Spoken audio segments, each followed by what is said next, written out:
Muito bom dia, senhoras e senhores deputados. Vamos dar início à nossa reunião, começando pela primeira parte da ordem do dia, que é a audição do Conselho de Administração da Rádio e Televisão de Portugal, nos termos do artigo 5º, número 2 dos Estatutos de Rádio e Televisão de Portugal S.A. Nós temos quórum.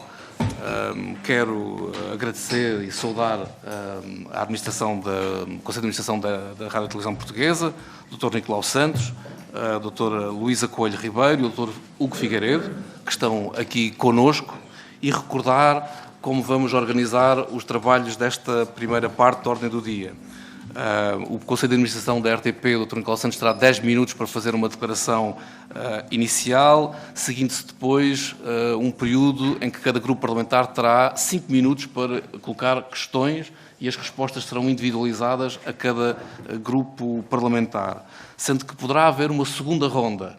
Se houver algum grupo parlamentar que queira uma segunda ronda, aí cada grupo parlamentar terá 3 minutos para colocar as questões e a resposta será coletiva no fim de todos os grupos parlamentares intervirem uma segunda vez. Bem, se todos os deputados estiverem de acordo, vamos dar a palavra ao Conselho de Administração da RTP, Dr. Nicolau Santos, para uma primeira exposição. Tem 10 minutos para essa apresentação. Muito bom dia. Bom dia, muito obrigado. Gostava de saudar a todos os senhores deputados e os senhores deputados desta Comissão e o Sr. Presidente. Enfim, a minha intervenção começava por lembrar que nós estivemos aqui em junho e, nessa altura, nós estávamos perante uma situação muito difícil do ponto de vista orçamental e as previsões que tínhamos era que a RTP teria prejuízos assinaláveis durante o ano de 2022. Acontece que essa era a má notícia, a menos má notícia, ou que pode vir mesmo a ser uma boa notícia, é que conseguimos que a RTP, no final deste ano, provavelmente, no final do ano passado, vai ter uma situação de quase equilíbrio e, eventualmente, pode mesmo ficar em situação positiva, embora ainda não tenhamos as contas fechadas. E porquê? Em primeiro lugar, porque houve custos que nós pensávamos que iam aumentar muitíssimo da energia, nomeadamente. Esses custos, tendo aumentado, não aumentaram tanto como nós esperávamos, eventualmente este ano serão mais importantes. Temos, em segundo lugar, as medidas internas que foram adotadas e que foram várias. A negociação das vendas dos direitos do Mundial de Futebol no Qatar. Como se lembra, nós tínhamos contratado em anos anteriores, num ano muito anterior, o direito de transmissão de todos os jogos e as vendas eram incertas relativamente àquilo que poderíamos captar e o que é certo é que conseguimos mais relativamente aos outros operadores a quem vendemos os jogos do que aquilo que tínhamos orçamentado. Renegociámos inúmeros contratos que tínhamos de fornecimento, de entidades que negociam com a RTP. Passámos a fazer um lançamento regular de concursos públicos para tudo o que sejam compras que tínhamos de fazer e fornecimentos. Houve uma revisão de custos externos em baixa. Houve um pedido de esforço de todas as direções de um corte de 5% do seu orçamento. Houve também desenvolvido uma campanha interna de poupança de energia, a sensibilizar as pessoas para isso. E houve também, é uma técnica que se utiliza, o adiamento da emissão de alguns programas, enfim, e outros eventualmente que não acabaram por não ser feitos e, portanto, isto conduziu a que do lado dos custos houvesse uma redução também substancial. E, portanto, dito isto, veremos qual vai ser o resultado final, mas estamos hoje em dia bastante mais otimistas do que estávamos em junho quando viemos a esta Assembleia. 2002, como todos sabem, foi um ano perfeitamente atípico, em particular para as empresas de média. A guerra da Ucrânia levou que o nosso esforço com equipes que enviámos fosse de cerca de 700 mil euros para cobrir a guerra. Houve os aumentos do preço de energia, não tanto como abaixo da previsão inicial, mas importantes à mesma. O aumento dos preços unitários dos nossos fornecedores, o aumento das taxas de juros, que é algo que, em particular, este ano vão ser muito significativos, e aumentos salariais que não existiam desde 2019. Apesar de tudo isto que eu vos disse, e portanto de 2002 ter sido um ano excepcional, penso que o ano de 2022 marca efetivamente uma mudança, uma viragem fundamental. É que a partir de agora, e com o atual enquadramento de financiamento da empresa, a RTP provavelmente vai passar a dar com regularidade resultados negativos ou muito próximo do equilíbrio. E porquê? Porque, como os senhores deputados sabem, a contribuição para o audiovisual está congelada desde há alguns anos, as nossas capacidades de captar receitas comerciais e de publicidade também estão limitadas e, por outro lado, há custos que estão sistematicamente a crescer e a crescer de forma significativa. E, portanto, estas duas tendências, obviamente, vão conduzir a RTP a entrar numa situação orçamental difícil nos próximos anos, seguramente. Como é óbvio, a empresa não pode parar e no ano de 2023 nós estamos já a apontar para um esforço de investimento grande. Esse esforço de investimento será dirigido para a recuperação total de 2 estúdios do Centro de Produção do Norte, que hoje em dia tem um peso já muito significativo na produção de conteúdos no âmbito da RTP, e a conclusão de 2 novos estúdios para a rádio na sede em Lisboa e a renovação visual dos estúdios de informação em Lisboa. Ficará também concluída a passagem de toda a empresa, incluindo as regiões autónomas, para o sistema HD, que até agora não existia. Muitos outros investimentos são necessários, e se quiserem depois podemos falar um pouco sobre isso, mas não há capacidade financeira para os fazer a curto prazo. Ao mesmo tempo, foi colocado em vigor, em prática, um processo de reorganização interna que envolveu 150 pessoas, propositadamente oriundas das segundas linhas das hierarquias. Este processo, que continua a decorrer, visa transformar a RTP numa empresa cada vez mais multiplataforma, em que o digital estará no posto de comando, um modelo que está a ser posto em prática por todos os nossos parceiros europeus públicos de média, e para esse movimento, que já deu origem a quase uma centena de recomendações de curto, médio e longo prazo, contamos com o importante apoio da Eurovisão e dos seus técnicos, da EBU. Este movimento, e agora é um apelo, enfim, que eu faço aos senhores deputados, do nosso ponto de vista, não pode, esta mudança que se está a assistir a nível europeu nos operadores públicos de média, não pode ser feita em Portugal sem que os senhores deputados revisitem a lei da rádio e da televisão e o estatuto da RTP enquanto prestadora de serviço público. São 2 leis já, enfim, quer a lei, quer o estatuto, têm alguns anos já. A realidade no setor dos média mudou muito nos últimos anos e há condicionamentos e exigências que limitam muito a flexibilidade de uma empresa de média que esta necessita para responder aos desafios que lhes são colocados diariamente. E mesmo no que toca a outras entidades, eu gostaria de lembrar que a RTP deve prestar contas, muitas vezes não pelo serviço público que presta, mas tem de prestar contas, por exemplo, a entidades que supervisionam a empresa sobre a nomeação ou demissão de um diretor, a fusão ou não de uma direção, a junção de serviços, e tudo isso, enfim, temos entidades externas que nos podem condicionar decisões que nós pensamos que deveríamos tomar para tornar a empresa mais flexível e para responder a estes desafios. Gostaria também de dizer que há decisões políticas que têm enorme impacto interno.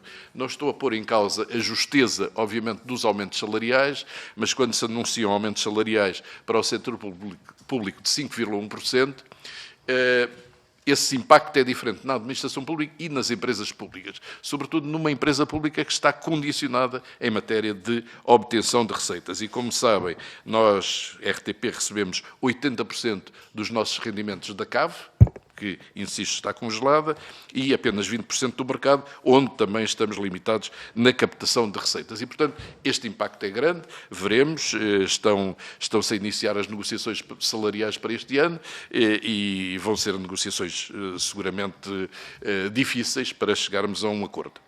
Nós temos muita esperança no trabalho que está a ser desenvolvido pela Comissão do Livro Branco sobre o Serviço Público. Suponho que grande parte das nossas preocupações serão integradas nas conclusões desse trabalho e no contrato, e depois plasmadas no contrato de concessão de serviço público que está em negociação. E pensamos que a RTP só pode, efetivamente, dar um serviço público distintivo dos operadores privados se tornar uma empresa que disponibiliza os seus conteúdos específicos para cada um dos seus públicos, e é bom lembrar que a RTP tem 8 canais de televisão e 7 canais de rádio. Portanto, se disponibilizar os seus conteúdos específicos para cada um dos seus públicos através das plataformas onde esses públicos as consomem. E hoje em dia, a tradicional televisão e a rádio não é onde a maior parte dos conteúdos já são consumidos. Nós ainda estamos longe de ser uma empresa completamente multiplataforma, mas já estamos presentes com muito empenho no streaming, nas plataformas digitais, na RTP Play, que eu penso que é a Netflix portuguesa, e, portanto, estamos a fazer um grande esforço sobre isso. Duas últimas coisas para concluir. Sabemos que a questão do financiamento está fora das conclusões do Livro Branco. Por mais voltas que se dê, no entanto, essa é uma questão incontornável. Hoje em dia, os investimentos no setor de mídia são muito pesados para responder às mudanças que se vão fazendo e, portanto, perante esta situação em que temos, como digo, em termos de financiamento estamos muito limitados e em termos de custos não os podemos controlar tão bem, eles aumentam nitidamente com regularidade, a única alternativa é ir, enfim, prestando um serviço público de menor qualidade, através da lenta obsolescência dos meios materiais, da menor qualidade dos conteúdos produzidos, de programas internacionais que não podem ser comprados, da não renovação do seu quadro pessoal, etc.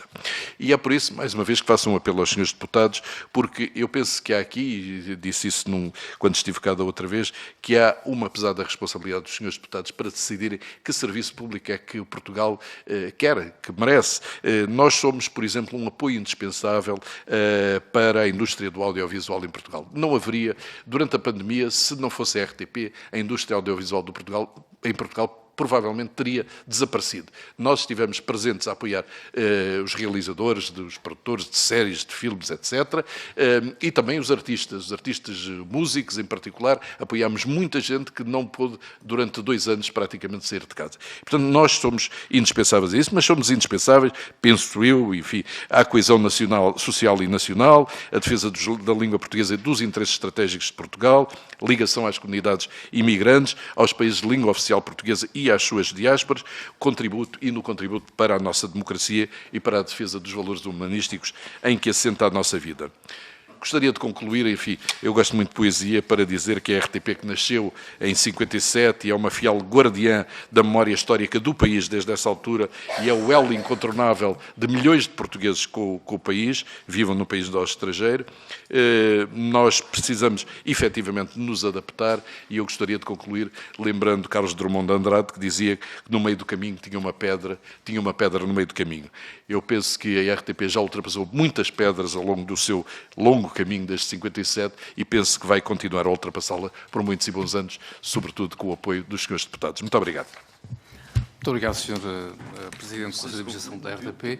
Não, eu acho que o cronómetro, infelizmente, não arrancou, não está a funcionar, mas pelo meu cronómetro, que começou um bocadinho depois, está agora nos 10 minutos, portanto, talvez tenhamos dado 1 minuto de tolerância, o que me parece razoável, até pela intervenção e pela exposição que fez aos seus deputados. Vamos dar início agora à ronda pelos grupos parlamentares. Nesta comissão começamos sempre por aquele que é o maior grupo parlamentar da oposição.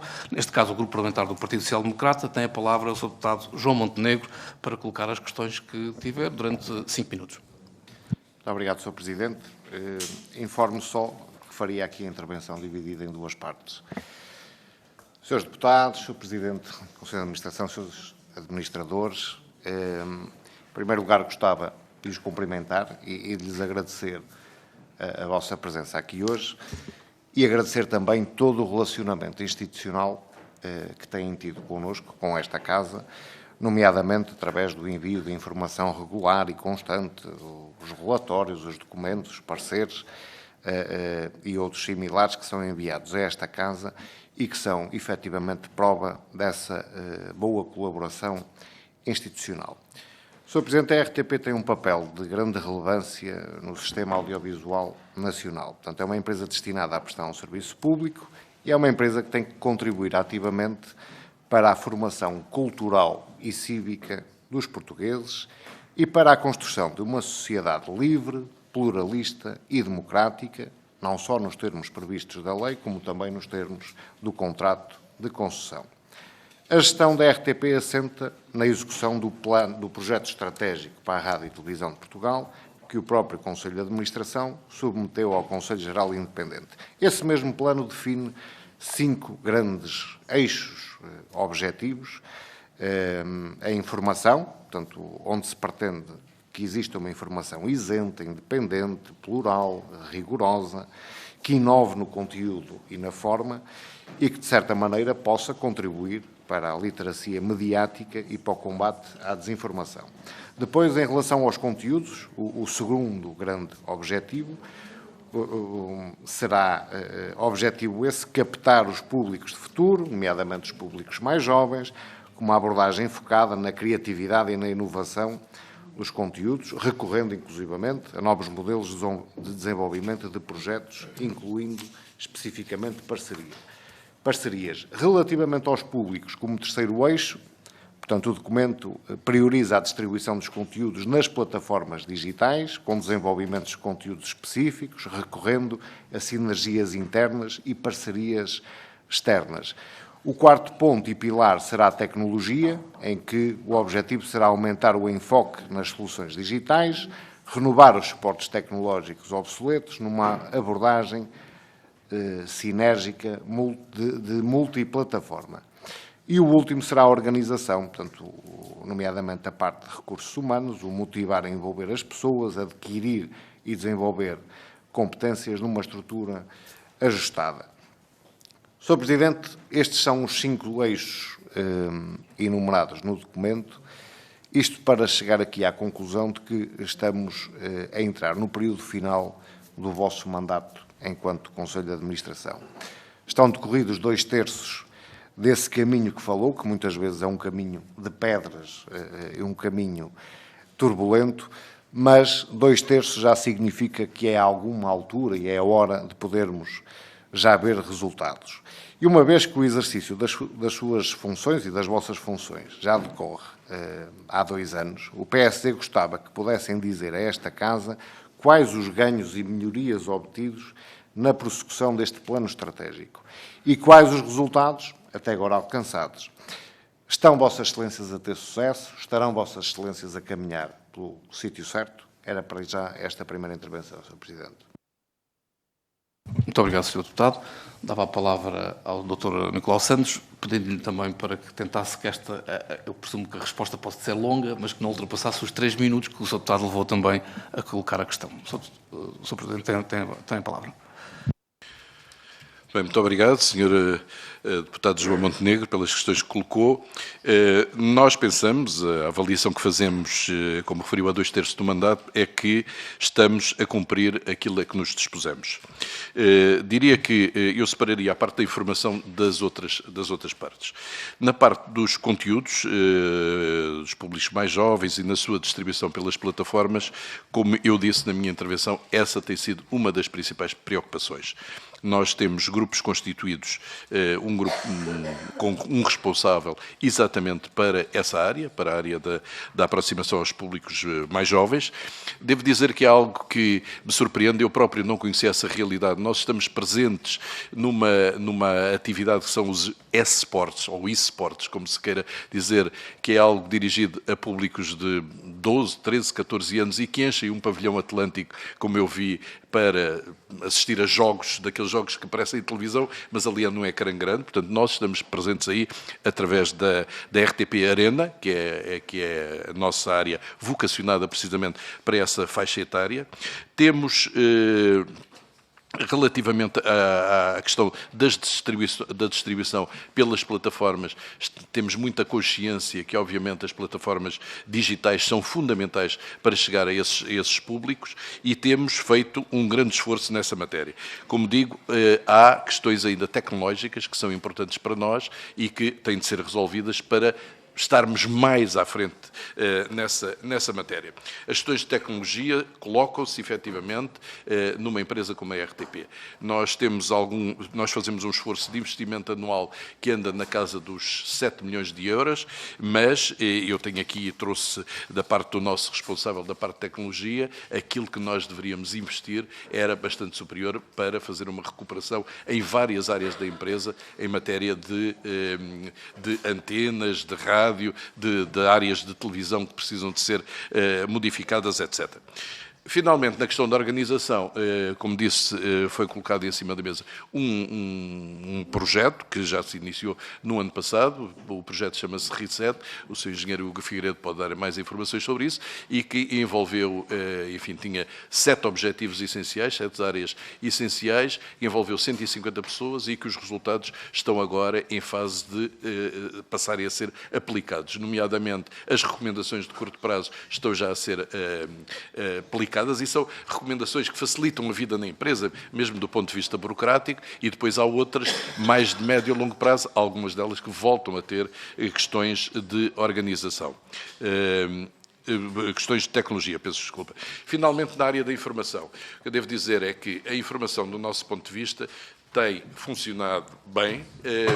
Nós fizemos agora um movimento que foi juntar na RTP África a informação à programação, estavam separadas. Pensamos que a RTP África é um traço distintivo da RTP, sobretudo na ligação, como é óbvio, aos países africanos de língua oficial portuguesa, e, portanto, fizemos essa mudança, nomeámos uma diretora, uma nova diretora, a Isabel Silva Costa, e pensamos que por aí vamos dar um maior peso precisamente à informação em África, e, sobretudo, que ela apareça mais nos noticiários da RTP3 e da RTP1.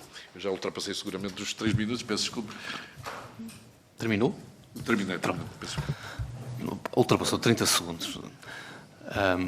Continuamos com o grupo parlamentar do Partido Social Democrata. Sr. Deputado João Montenegro, para Obrigado, nova Sr. questão. Presidente.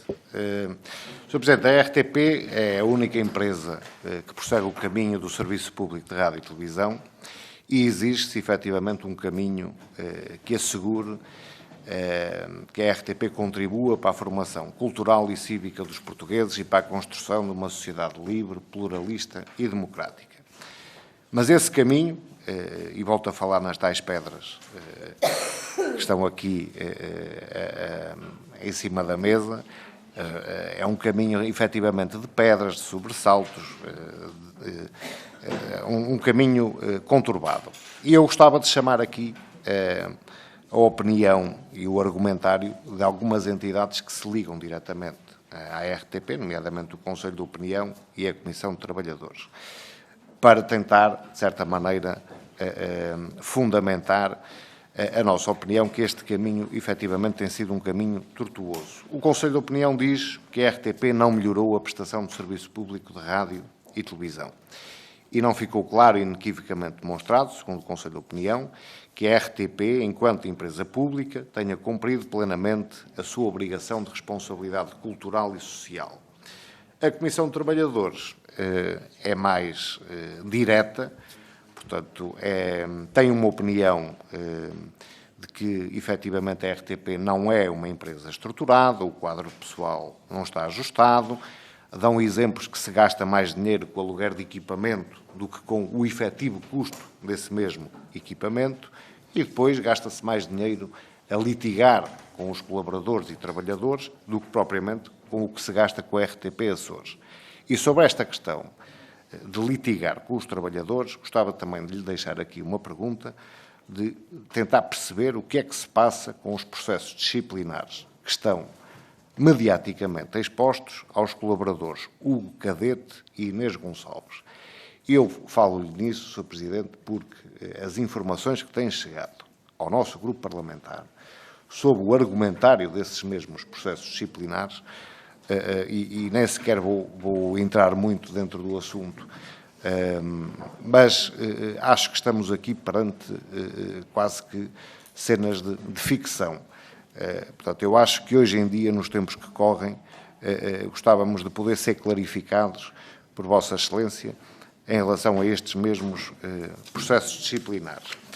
Sr. Presidente, são opiniões de duas entidades que se relacionam com a RTP, opiniões que devemos ter em conta e são opiniões que vão demonstrando que, efetivamente, a situação da empresa, em vez de evoluir numa trajetória positiva, está a fazer um caminho no sentido inverso. E, com uma agravante, existe um orçamento maior e assiste-se a uma constante queda das audiências. Portanto, mais dinheiro para menos resultados. E já agora, já que estamos a falar em menos resultados, portanto, viemos aqui a saber, já tínhamos tido também essa informação, que a RTP nos apresenta em 2022 um prejuízo de quase 4 milhões de euros.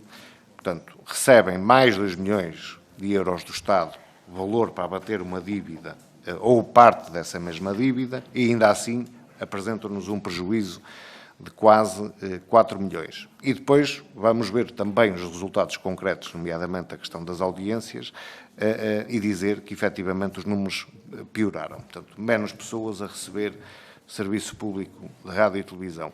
E eu gostava de questionar Vossa Excelência e tentar perceber, da parte da RTP, do Conselho de Administração, qual é, efetivamente, o argumento que defendem, que estará por trás deste desinteresse do público pela televisão pública. E eu penso que já estarei aqui a esgotar o meu tempo. Muito obrigado, Sr. Presidente. Muito obrigado. Muito obrigado, Sr. Deputado João Montenegro. Sr. Doutor... Muito obrigado pelas suas questões, Sr. Deputado João Montenegro. Enfim, talvez não por ordem, mas gostaria de dizer, primeira questão, processos disciplinares. Processos disciplinares não foram abertos pela Comissão, pelo Conselho de Administração, foram solicitados pela Direção de Informação relativamente a 2 colaboradores. E perante isso, e perante os indícios e os reiterados indícios, enfim, pedidos da Direção de Informação para que esses processos disciplinares fossem levantados, eles foram levantados. Nós contratamos uma empresa externa que conduz, com uma relatora que conduz os processos. O processo da Inês Gonçalves deverá ser, infelizmente, a senhora advogada que está a conduzir o processo tem tido problemas familiares, deverá ser-nos entregue esta semana e, portanto, deverá estar resolvido esta semana. O processo do cadete é um processo que ainda está na fase de inquirição de testemunhas, de ser ouvido e, portanto, vai demorar mais algum tempo. É pura e simplesmente isto. O Conselho de Administração não tem feito nenhum comentário sobre os processos disciplinares. Quem tem feito são os próprios e tem sido a Comissão de Trabalhadores e depois há órgãos de comunicação que replicam aquilo que eles dizem. Mas, portanto, é esta a situação clara. Nós não temos tido, não tomamos partido nem por um, nem por outro, etc. Entregámos a isso a uma senhora que é advogada da Moraes Leitão e, portanto, nós, no final, o Conselho de Administração, perante aquilo que recomendar a senhora advogada, nós podemos, ou manter, se houver sanção, manter a sanção, ou podemos diminuir essa sanção, enfim, alterar essa sanção. Mas, em princípio, nós estamos à espera disso para resolver. Portanto, essa é a situação. Quanto à responsabilidade social e cultural, Sr. Deputado, enfim, eu respeito muito, obviamente, até porque muitos senhores deputados estão presentes também no Conselho de Opinião, eu gostava só de dizer o seguinte. A RTP, no período de 2015 a 2022, tinha obrigações de investimento em produção cinematográfica e audiovisual independente, tinha obrigações de investir cerca de 100 milhões de euros. Investiu 121 milhões de euros, ou seja, 21 milhões de euros acima. As audiências da ficção portuguesa emitidas na RTP têm 5 dos 20 conteúdos de ficção mais vistas desde 2016 foram emitidos em 2022. O Pôr do Sol, 3 Mulheres Pós-Revolução, Cuba Livre e 2 episódios dos Abandonados e, por fim, a Rainha Bastarda. Gostava de sublinhar que com regularidade, e agora podemos entrar numa discussão sobre a questão do serviço público ou não, com regularidade, o nosso programa O Preço Certo é líder face aos outros operadores de televisão, visto por mais de 1 milhão de espectadores com regularidade.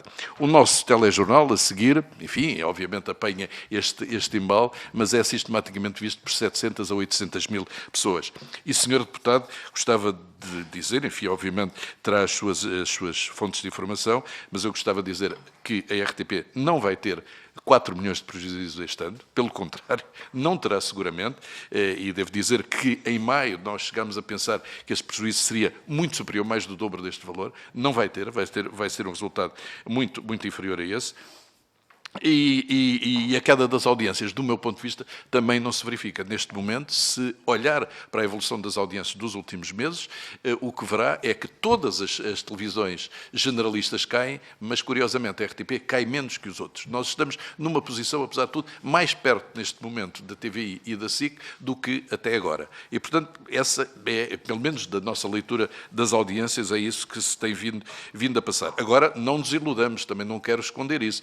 Há um movimento generalista, e não é em Portugal, é a nível europeu, em que se assiste claramente a que os operadores em canal livre estão a perder cada vez mais audiência, precisamente para o cabo, e em particular para o streaming, para a Netflix, enfim, para a Prime Amazon, etc. Está a haver uma perda de audiências para aí. Portanto, é isto que eu lhe posso dizer relativamente. Não sei. O Sr. Engenheiro, se quer A gestão do tempo fará o Conselho de Administração. Okay. Eu só julguei que nós já nos temos muito. Eu acho que ao longo da... A experiência diz-me que há muitas perguntas que se vão repetir. E, portanto, se não se importar, nós passávamos agora ao grupo parlamentar do PS e depois faria essa gestão, mas mais dentro do tempo em que o Conselho de Administração tem para responder. Vamos então dar a palavra ao grupo parlamentar do Partido Socialista. Tem a palavra a Sra. Deputada Sara Velejo. Muito obrigada, Sr. Presidente. Sr. Presidente, Srs. membros do Conselho de Administração, queria começar por saudar aqui a vossa presença, que é sempre muito importante para conseguirmos fazer este acompanhamento parlamentar previsto nos estatutos e decorrente das nossas obrigações. Agradecer também a frequência e a forma como mantêm esta comissão informada, enviando regularmente muita informação que para nós é importantíssima para podermos fazer este acompanhamento. Eu gostava de começar reconhecendo as dificuldades que foram aqui reconhecidas do ponto de vista do cenário de crise económica que vivemos. Gostava também de felicitar a RTP por ainda assim ter neste momento uma perspectiva mais positiva naquela que vai ser o seu resultado final, não esquecendo naturalmente que toda esta situação há de ter obrigado ao reajuste de muita coisa que estava programada e, nesse sentido, gostava aqui também de sublinhar que, ainda assim, a RTP nunca deixou de perder de vista, isso é assumido no Plano de Atividades de 2023, aqueles que são os principais pilares do programa que apresentou, o Plano Estratégico que apresentou 2021-2023, pilares fundados no rigor, no pluralismo da informação, maior qualidade e inovação dos conteúdos, maior proximidade com todos os públicos, investimento nas tecnologias digitais e multiplataforma, melhoria dos aspectos organizacionais e da gestão da empresa, pilares que, de alguma forma, podemos dizer que consubstanciam a materialização daquelas que são as obrigações que decorrem do contrato de concessão. E começava exatamente por esse ponto. Está em curso, como sabemos, a revisão do contrato, que tem como alguns dos principais desafios responder às mudanças que acrescente digitalização, quer da prestação de serviços de audiovisual, quer também à forma, como aqui já foi referido pelo Sr. Presidente, como os consumidores hoje alteraram a forma como consomem conteúdos audiovisuais, como essa matéria se coloca hoje com muita premência nos dias de hoje. Não podia deixar, a este respeito, deixar de referir o excelente trabalho que a RTP já disponibiliza, e concordo, no RTP Play, uma verdadeira plataforma de streaming, com uma programação muito variada, de grande qualidade, e acessível de uma forma totalmente gratuita. E esta é, vamos lá, a marca que gostava aqui de salientar.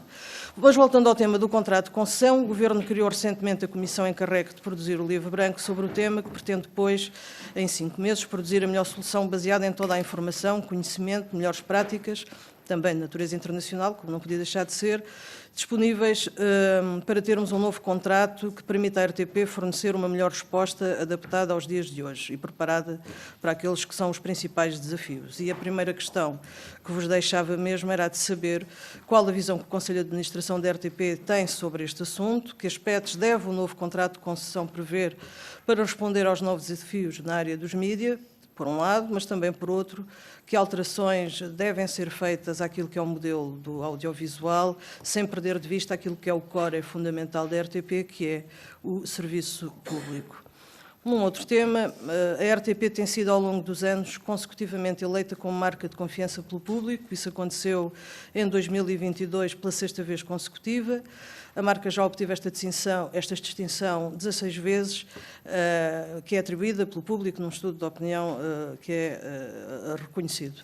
Este resultado não será alheio, com certeza, ao facto da natureza pública do seu serviço e da natureza pública, naturalmente, do seu financiamento. O rigor, a independência, o pluralismo, a garantia da diversidade na sua informação e da sua programação tem, com certeza, muito que ver com este resultado que depois é avaliado pelos espectadores.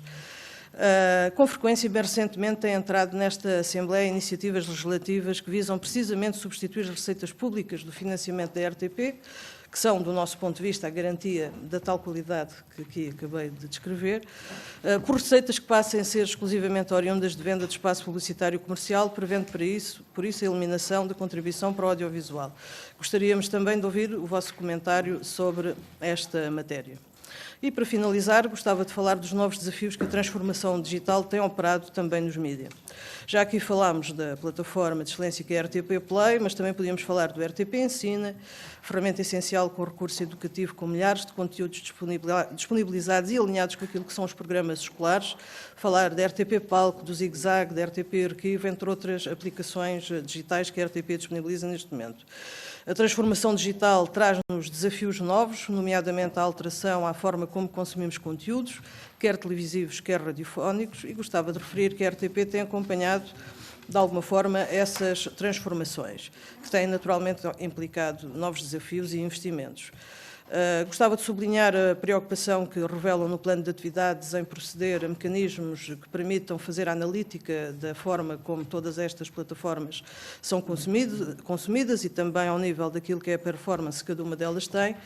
E a última questão que vos deixava nesta primeira ronda era mesmo a de saber de que forma é que acham que todo este processo pode ser aprofundado e que deve ser, e a forma como encaram estrategicamente o futuro, tendo em conta todas estas transformações.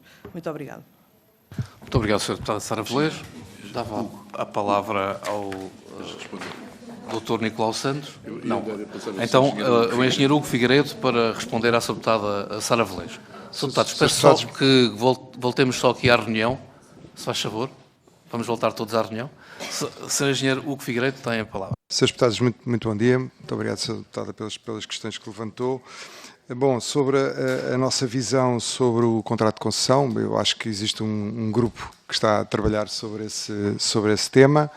Acho que os aspectos mais importantes foram referidos pelo Presidente no início. Tem a ver com uma atualização da lei da televisão e da lei da rádio, que estão manifestamente desatualizadas relativamente àquilo que é o consumo de mídia no século XXI, diria eu, já está desatualizada há muitos anos, mas certamente em 2023 não corresponde, o que está plasmado nessas leis não corresponde àquilo que é o consumo dos espectadores, dos ouvintes, dos leitores. E isso causa um espartilho para quem está a gerir a empresa, para quem está a definir a empresa. Esse é um dos aspectos.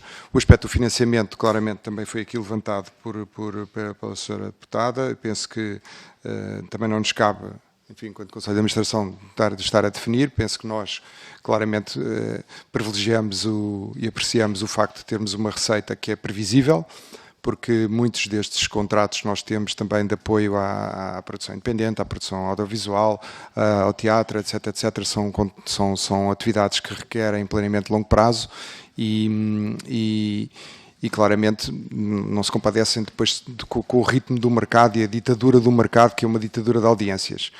Porque nós aqui, de certa forma, temos uma parte que está imune a isso, e se não for isso, se não tivermos essa imunidade à ditadura das audiências, há muitos programas que nós teríamos de tomar a decisão de não os produzir, não teríamos capacidade financeira de os produzir. Temos que ser realistas, é essa a realidade. Quanto ao tema da transformação digital, é absolutamente essencial acelerar essa transformação. Isso implica a capacidade também dos conselhos de administração, nosso ou outro, de fazer as alterações organizacionais que são indispensáveis para fazer essas alterações.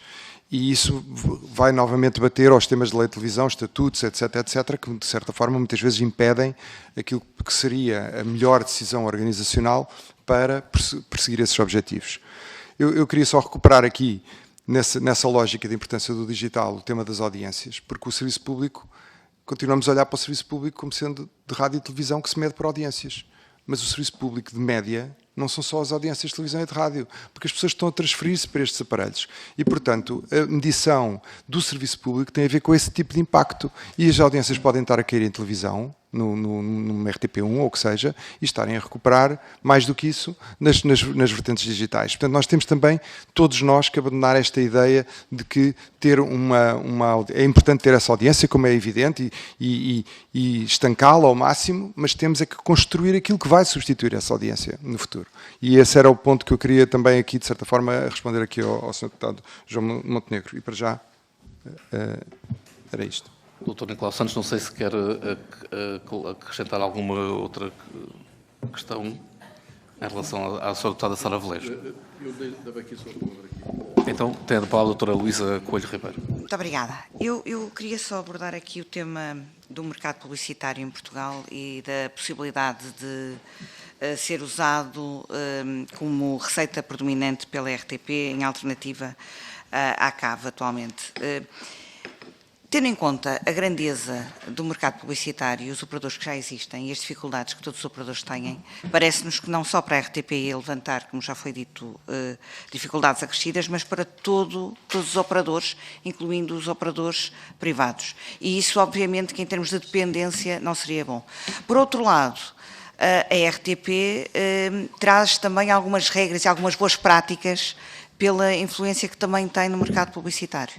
Portanto, nós tentamos fazer aqui um equilíbrio pelo facto de não estarmos tão dependentes, é verdade, como os operadores privados, mas tendo também um papel que achamos que podemos, aliás, crescer. A nossa percentagem de receitas próprias é um dos objetivos e, nesse aspecto, gostava só enfim, acho que já foi referido, mas de erradicar a ideia dos 4 milhões negativos este ano, que é verdade que estiveram orçamentados em novembro do ano passado e que, portanto, com a evolução do ano passado, peço desculpa, de 21 para 22, e que com a evolução terrífica que houve a partir de fevereiro de 22 piorou, como também já foi dito, dizendo que, muito fruto das medidas tomadas de gestão, conseguimos conter custos e aumentar receitas. E, portanto, não vamos ter claramente esse montante de prejuízo, ainda não temos as contas fechadas e mesmo a CAV não temos fechada porque temos uma série de operadores de elétricas que estamos a analisar em termos de relatórios, mas se não ficarmos em break-even, ficaremos muito próximos, o que para nós nos parece um resultado excelente face às expectativas que tínhamos para o ano. Muito obrigado. Vamos então continuar. Vamos ao Grupo Parlamentar do Partido Chega. Tem a palavra também para colocar as questões durante os próximos 5 minutos o Sr. Deputado Jorge Galveias. Muito obrigado, Sr. Presidente. Bom dia a todos meus colegas deputadas e deputados. Bom dia, Sr. Presidente do Conselho de Administração da RTP, Nicolau Santos, e demais membros do Conselho de Administração aqui presentes. Começo por reafirmar qual é a posição do Chega relativamente à RTP.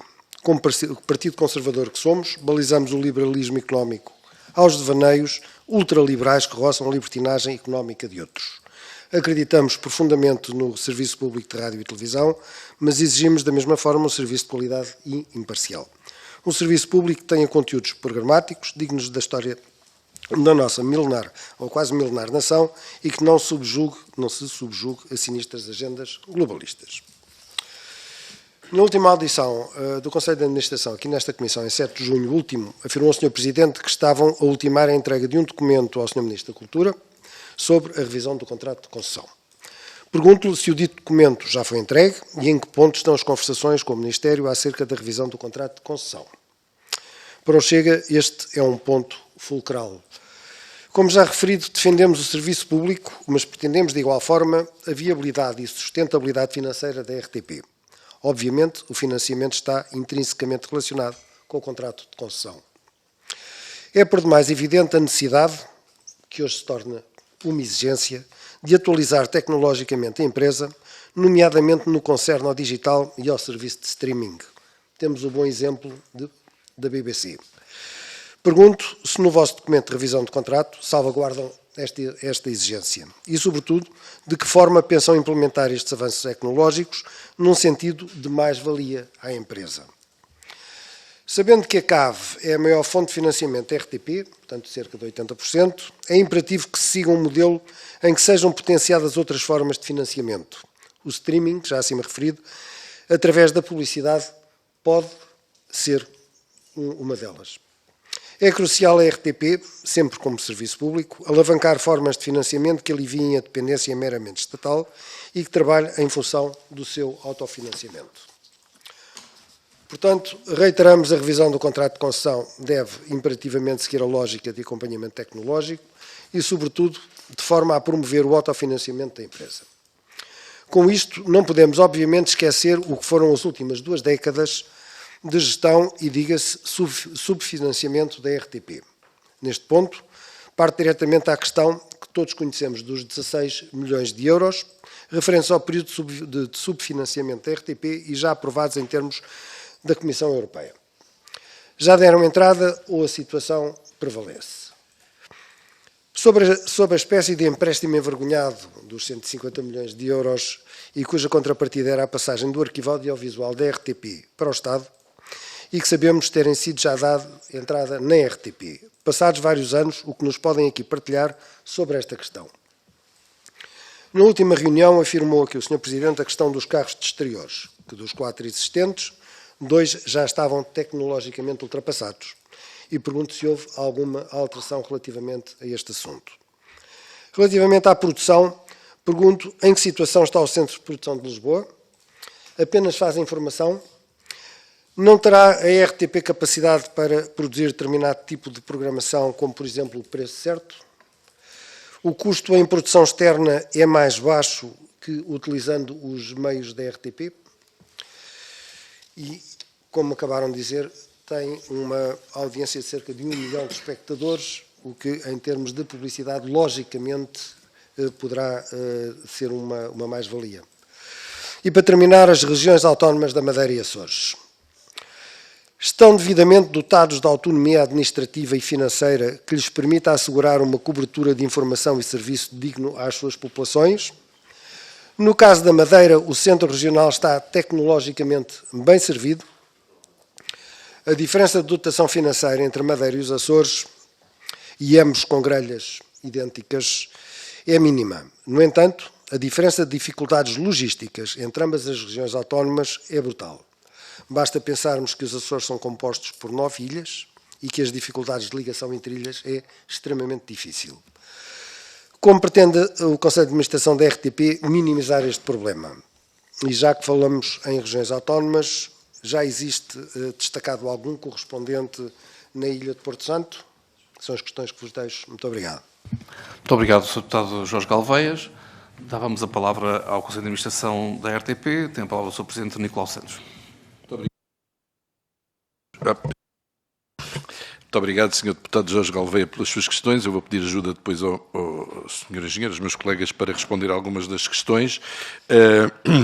Relativamente à questão do contrato de concessão, fazendo um pequeno historial, havia algo que estava negociado com o anterior secretário de Estado de Mídia, Audiovisual, etc., e que estava pronto para ser assinado, com a alteração do Governo e com a chegada do novo Ministro da Cultura, abriu-nos a possibilidade de nós colocarmos algumas questões em cima da mesa desse contrato de concessão. Isso foi enviado, essa abertura existia da nossa parte, nós fizemos essas correções. Acontece que, neste momento, eu suponho que o que existe é alguma espera pelos resultados que a Comissão do Livro Branco vai colocar em cima da mesa para elas serem incorporadas na proposta final do contrato de concessão. Portanto, esta é a situação. Neste momento não existe um contrato de concessão assinado, estamos à espera e suponho que, enfim, como digo, as conclusões do Livro Branco serão fundamentais para o novo contrato de concessão. Uma breve questão relativamente ao subfinanciamento da RTP, dos tais 16 milhões. Nós recebemos 2 milhões no final do ano passado, à conta precisamente desta situação. Portanto, para aumento de capital, a doutora Luísa Ribeiro depois pode dar essa informação, mas pelo menos houve uma tranche que foi paga, não está inscrito para o orçamento deste ano, que haja uma nova tranche a pagar. Enfim, eu suponho que o Governo terá tido disponibilidades financeiras no final do ano passado, mas pelo menos no orçamento para este ano, na lei do orçamento, não há um compromisso relativamente a isto. Quanto ao arquivo, a doutora Luísa Ribeiro também pode falar. Quanto aos carros exteriores, não houve efetivamente mudanças. Eu dei algumas indicações na altura, mas um carro exterior de 20 câmaras custa, como eu tinha dito na altura, entre 5 e 7 milhões. Um carro de dimensão média, 10 a 12 câmaras, pode ter um custo de cerca de 3 a 3,5 milhões e não, nós andamos a fazer reparações sobre aquilo que temos e a trabalhar com isso, que é uma situação um pouco frágil, e esses carros são essenciais para cobrir acontecimentos como agora as Jornadas Mundiais da Juventude. Sem isso não conseguiríamos fazer isso. A região autónoma dos Açores e da Madeira, também posso passar a palavra aos meus colegas.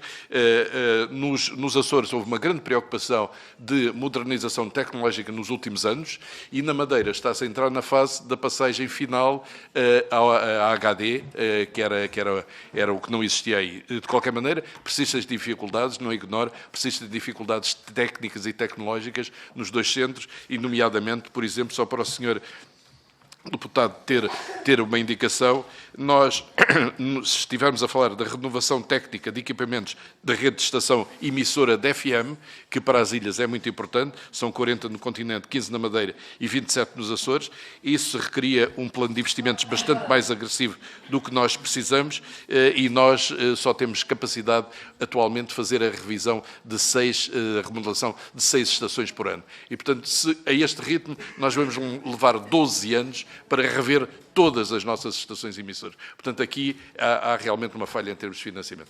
Mas se o engenheiro Hugo puder dizer ainda qualquer coisa. O senhor engenheiro Hugo Figueiredo tem palavra. Muito obrigado, Sr. Presidente. Obrigado pelas perguntas, Sr. Deputado. Eu cingi-me aqui às questões da produção.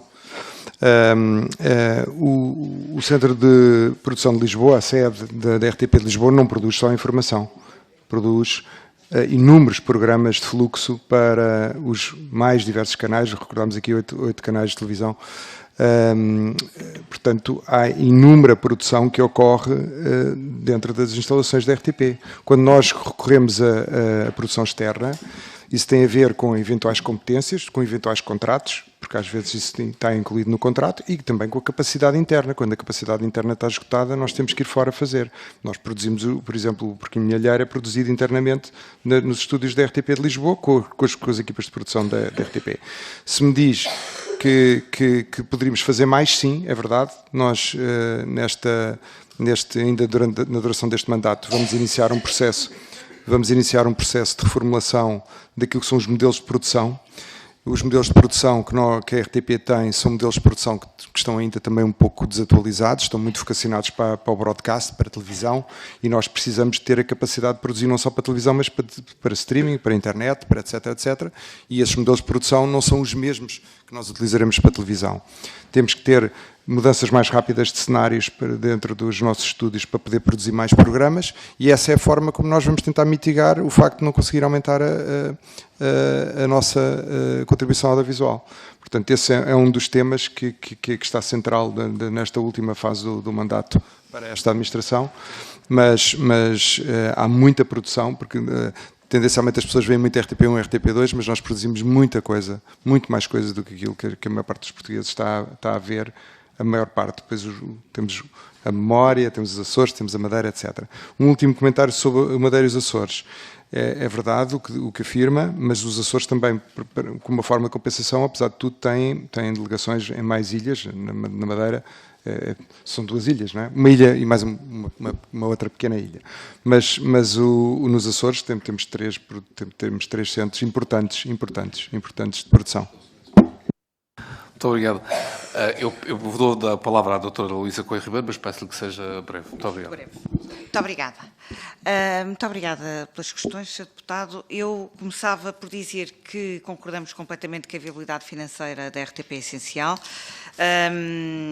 nós, com os 2 milhões que entraram dos 16,29 que estavam já, enfim, apalavrados, estabelecidos, inclusivamente por ser subfinanciamento antigo, aprovados pela própria Comissão Europeia.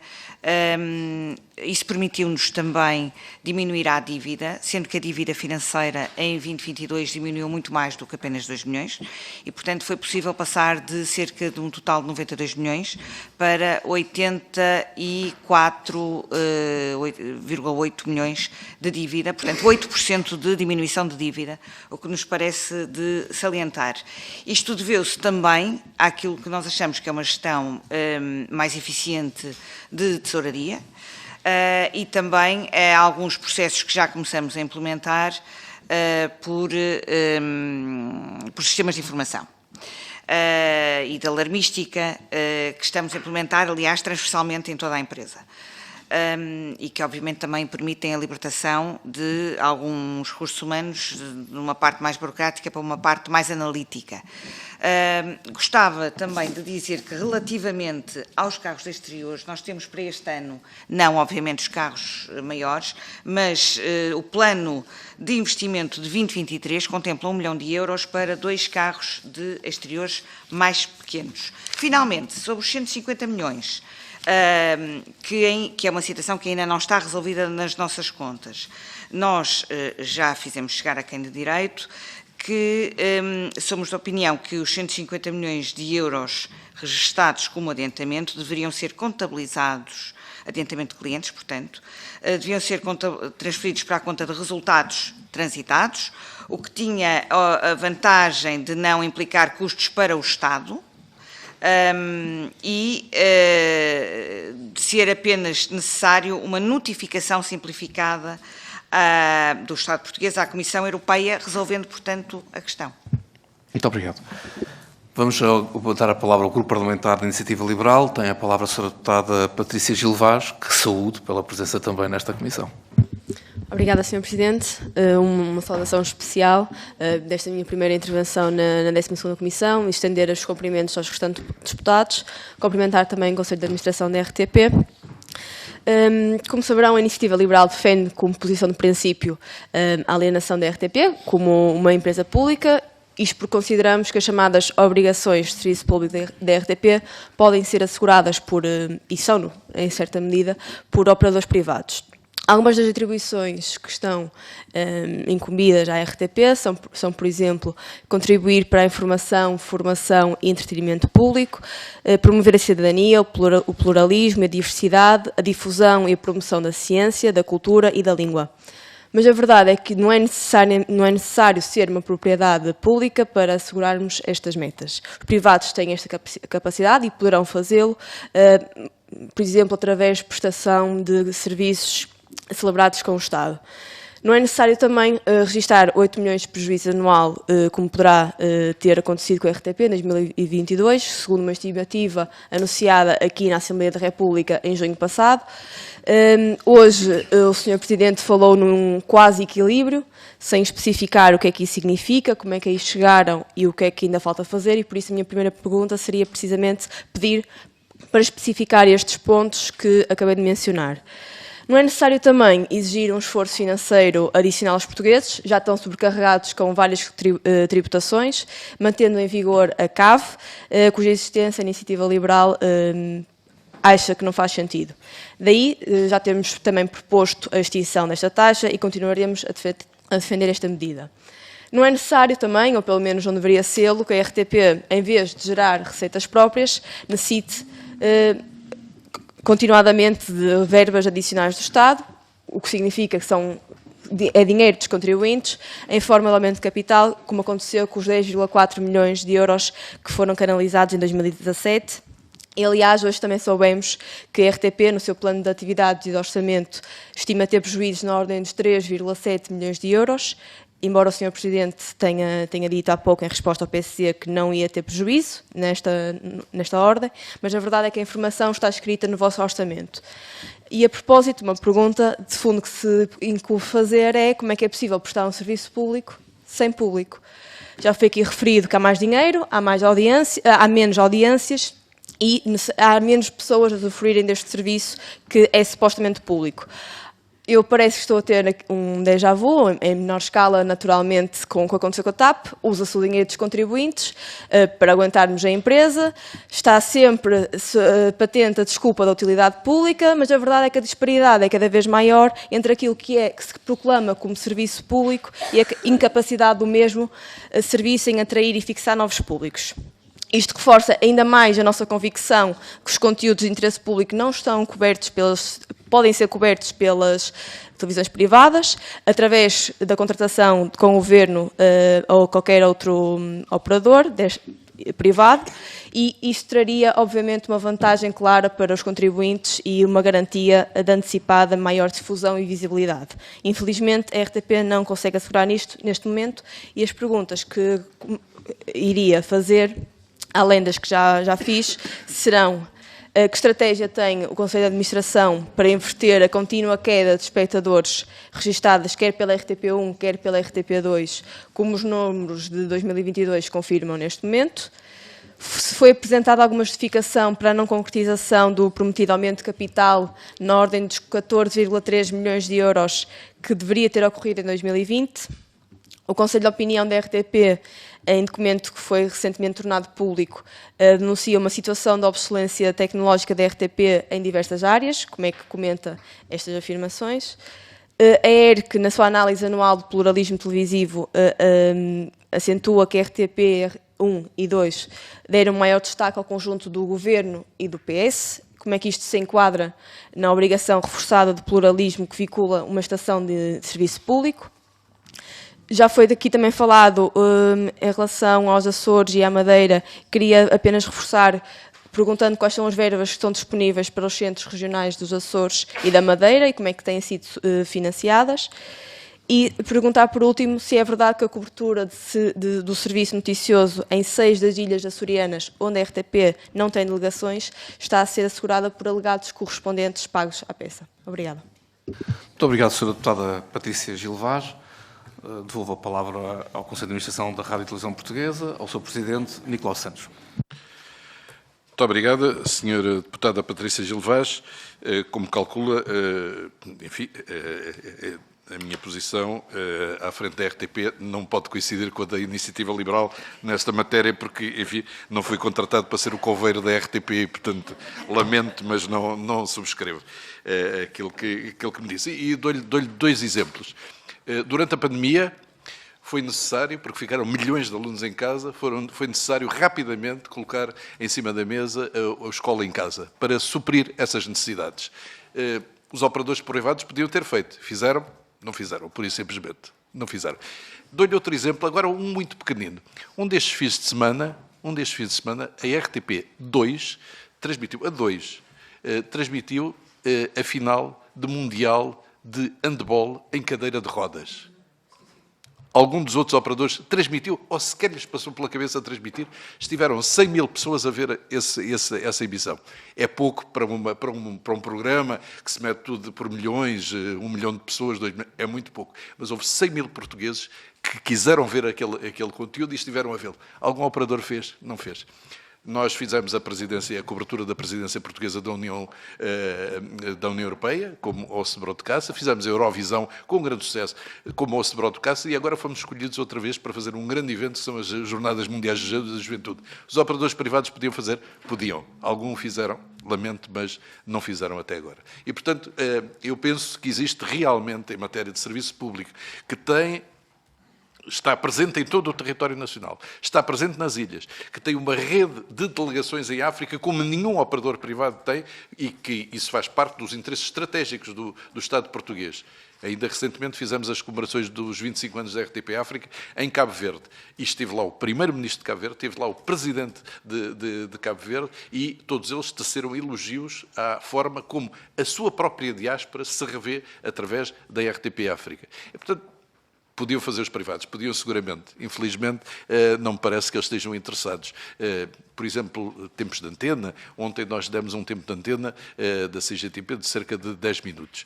Os outros operadores privados também podiam, mas só durante as campanhas eleitorais. Fora disso, não fazem. Portanto, nós prestamos efetivamente um serviço público à sociedade e eu penso que este serviço público merece ser comparticipado, um esforço, não diretamente pelos contribuintes portugueses, porque isto é pago, como se sabe, através da fatura da eletricidade, e, portanto, é o consumo da eletricidade, mas são os contribuintes em geral.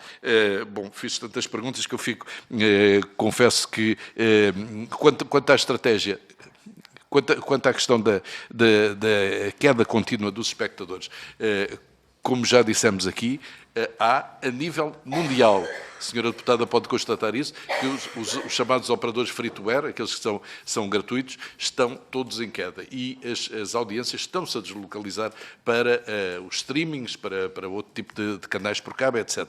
Nós estamos nesse movimento e nós temos, como foi já aqui referido, temos a RTP Play, a RTP Arena, RTP Palco, etc. Estamos à procura desses espectadores. E não estamos assim tão mal. Nós, como digo, por várias vezes, durante a semana, várias vezes há programas nossos que são os mais vistos na televisão portuguesa mesmo, apesar de não contarmos com o poder económico dos outros operadores.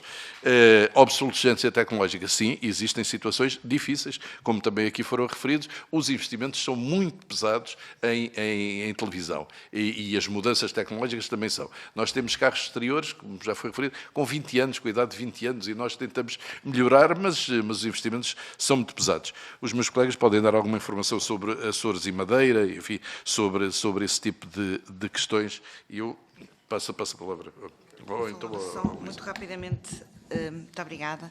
Eu gostava só de esclarecer que há aqui um equívoco claro sobre os resultados da RTP. O orçamento para 22, efetivamente, no PAU de 22, apresentado em novembro de 21, previa cerca dos 3,7 milhões negativos de resultados líquidos no final do ano, tal como foi mencionado pela senhora deputada. Mas também já foi dito nesta audição que conseguimos aumentar receitas próprias e reduzir custos, de tal forma que devemos estar próximos de break-even em 22, ainda não sabemos, que ainda não temos as contas fechadas. De qualquer das formas, é certo que reduzimos endividamento em cerca de 8%, que nos parece bastante assinalável. E gostava de salientar também que se a RTP chegar a break-even, e mesmo que não chegue, deverá andar muito próximo de break-even em 22, serão 13 anos de resultados positivos. Portanto, isto acho que é importante ser mencionado, porque há uma ideia sempre que a RTP gera resultados negativos sistematicamente. E é verdade que é com muitos sacrifícios internos que se fazem, mas não é o caso realmente. Muito obrigada. Muito obrigado. Vamos passar a palavra ao Grupo Parlamentar do Partido Comunista Português. Dava a palavra à sua deputada Paula Santos. Muito obrigado, Sr. Presidente. Queria também cumprimentar o Sr. Presidente do Conselho de Administração, os demais membros aqui presentes. Para o PCP é evidente que uma RTP pública, ou seja, o serviço público de televisão e de rádio, é fundamental que um serviço público seja independente do poder político e do poder económico. Agora, tem que ter o conjunto de meios que são indispensáveis para alcançar naturalmente os objetivos a que se propõe. É indiscutível o papel da RTP na prestação deste serviço público, da importância que tem e o contributo que pode dar para a liberdade de expressão, da opinião, para a defesa também da nossa democracia, a importância no plano da informação, da promoção da língua e da cultura. Mas isto, como referi, tem que ser acompanhado de adequado financiamento, de investimento na modernização tecnológica, na valorização dos trabalhadores da RTP. Gostava de ir a cada um destes pontos que aqui referi e que também, de certa forma, nesta audição já foram aqui abordados e colocados alguns elementos. Creio que é evidente que o financiamento fica aquém daquilo que é necessário e preocupa-nos, considerando que a elevada inflação para 2023, o custo de um conjunto de bens e serviços cuja tendência não há de ser para reduzir, há de ser para continuar a aumentar. Na intervenção inicial fez referência, inclusivamente, que novos investimentos que não se realizarão dada a falta de capacidade financeira, fez essa referência. referência. Fez também referência que para ou seja, no ano de 2022, houve inclusivamente adiamento de emissão de alguns programas e outros que acabaram por não ser feitos e que isto leva naturalmente a uma limitação, uma restrição até da própria programação da RTP. Nós também consideramos que o reforço do capital dos tais 16,29 milhões de euros devia de ser realizado. No relatório ou no plano de atividades que foi disponibilizado, encontramos referência e atirava para 2024. É outra preocupação, mas há aqui, de facto, um problema de financiamento e essa era uma questão que gostaríamos de abordar nesta audição. A segunda questão, ainda agora foi referida, as dificuldades no plano da modernização tecnológica. Isto tem sido suscitado quer pelos trabalhadores, quer, por exemplo, o Conselho de Opinião também expressou essa preocupação igualmente porque se o financiamento já não é o adequado, há questões que suscitam dúvidas. Por exemplo, há investimentos que deveriam ser feitos em equipamentos que a RTP necessita, não são feitos contratos para aluguer desses equipamentos, ou seja, há aqui alguns aspectos do ponto de vista das opções que não nos parecem corretas, porque devia de ser canalizado sobretudo para que a própria RTP tivesse essa capacidade e não tivesse que recorrer a outros para poder fazer aquilo que é a base da sua missão. E eu gostaria aqui, eu não estou a ver o tempo, mas gostaria aqui também de alguns aspectos sobre as questões dos trabalhadores de abordar, até porque o próprio plano de atividades relativamente a esta matéria é muito parco no conjunto de elementos que refere. Mas uma primeira questão sobre o facto das carreiras estarem desajustadas e haverem trabalhadores há quase 20 anos no mesmo nível. Preocupação também relativamente à precariedade. A RTP também integrou o conjunto, o programa que foi desenvolvido do pré-FPAP, entregou um conjunto de trabalhadores, houve 32, ficaram por concluir o processo referente a 32 trabalhadores, mas a preocupação é que a precariedade continua presente com vínculos precários, com prestação de serviços, com outsourcing, que revela dois aspectos. Por um lado, são trabalhadores que, em muitas circunstâncias, cujos salários e direitos estão abaixo e que não são devidamente daquilo que são os trabalhadores da RTP. Por outro lado, revela também uma carência de trabalhadores na empresa para aquilo que é a operação da própria empresa. No plano de atividades, tivemos a oportunidade de ver que se prevê a substituição de 25 trabalhadores e a contratação de mais 8. Parece-nos que é curto, face às questões que aqui se colocam, porque uma estimativa que já rondará cerca de 2 centenas de trabalhadores com contratos precários, esta é a questão, se está previsto a regularização destes trabalhadores e a sua integração dos trabalhadores que desempenham funções permanentes. Essa era uma questão que gostaríamos de colocar. Outra questão que também não podemos deixar de fazer referência, que é com preocupação que vemos por parte da RTP a abertura de processos disciplinares a 2 trabalhadores sem qualquer fundamento. Gostaria de fazer uma referência concreta à Madeira e aos Açores, à RTP Madeira e à RTP Açores. Dificuldades várias, por exemplo, esta questão da precariedade afeta de uma forma muito significativa na Madeira. Todos os operadores de Câmara da Madeira têm vínculos precários. Há a questão da falta de equipa em Porto Santo. Nos Açores também as dificuldades que se prendem, quer com a própria produção própria, parte da emissão é a emissão da RTP3, mas também a questão sobre as ilhas onde não há delegação. Eu gostaria de questionar também como é que se pretende resolver este problema e se de facto vai haver, porque são correspondentes, não estão integrados na RTP, como é que pretende também intervir sobre esta matéria. Coloco esta questão porquê? Porque a motivação, o reconhecimento, a valorização por parte dos trabalhadores é fundamental e isto tem que ser acompanhado naturalmente no plano das carreiras, tem que ser acompanhado no plano das remunerações e no plano dos seus direitos. Eram estas questões. Muito obrigado, Sra. Deputada Paula Santos. Devolvo a palavra ao Conselho de Administração da RTP, ao Sr. Presidente, Nicolau Santos. Muito obrigado, Sra. Deputada Paula Santos, pelas suas questões. Vou dar a palavra aos meus colegas para referirem as questões do financiamento, que já abordámos, as dificuldades da modernização tecnológica que existem, o movimento nas carreiras, enfim, que nós também temos estado a fazer. Gostava, no entanto, de sublinhar aqui, nesta matéria, duas questões que me parecem essenciais. A RTP, como operador de média, precisa, em primeiro lugar, voltando atrás, houve uma altura, há uns anos, em que a RTP esteve em vias de ser privatizada. E nessa altura saíram da empresa muitas pessoas de algumas áreas, sobretudo áreas técnicas, áreas-chave para o funcionamento da empresa e para a produção própria de programas que a RTP fazia nessa altura. Portanto, a empresa foi aliviada de muitas pessoas e, sobretudo, perdeu capacidades técnicas e de conhecimento dentro da empresa. Portanto, hoje em dia a situação é diferente e, efetivamente, há áreas onde nós não temos capacidade para ser nós a produzir os programas.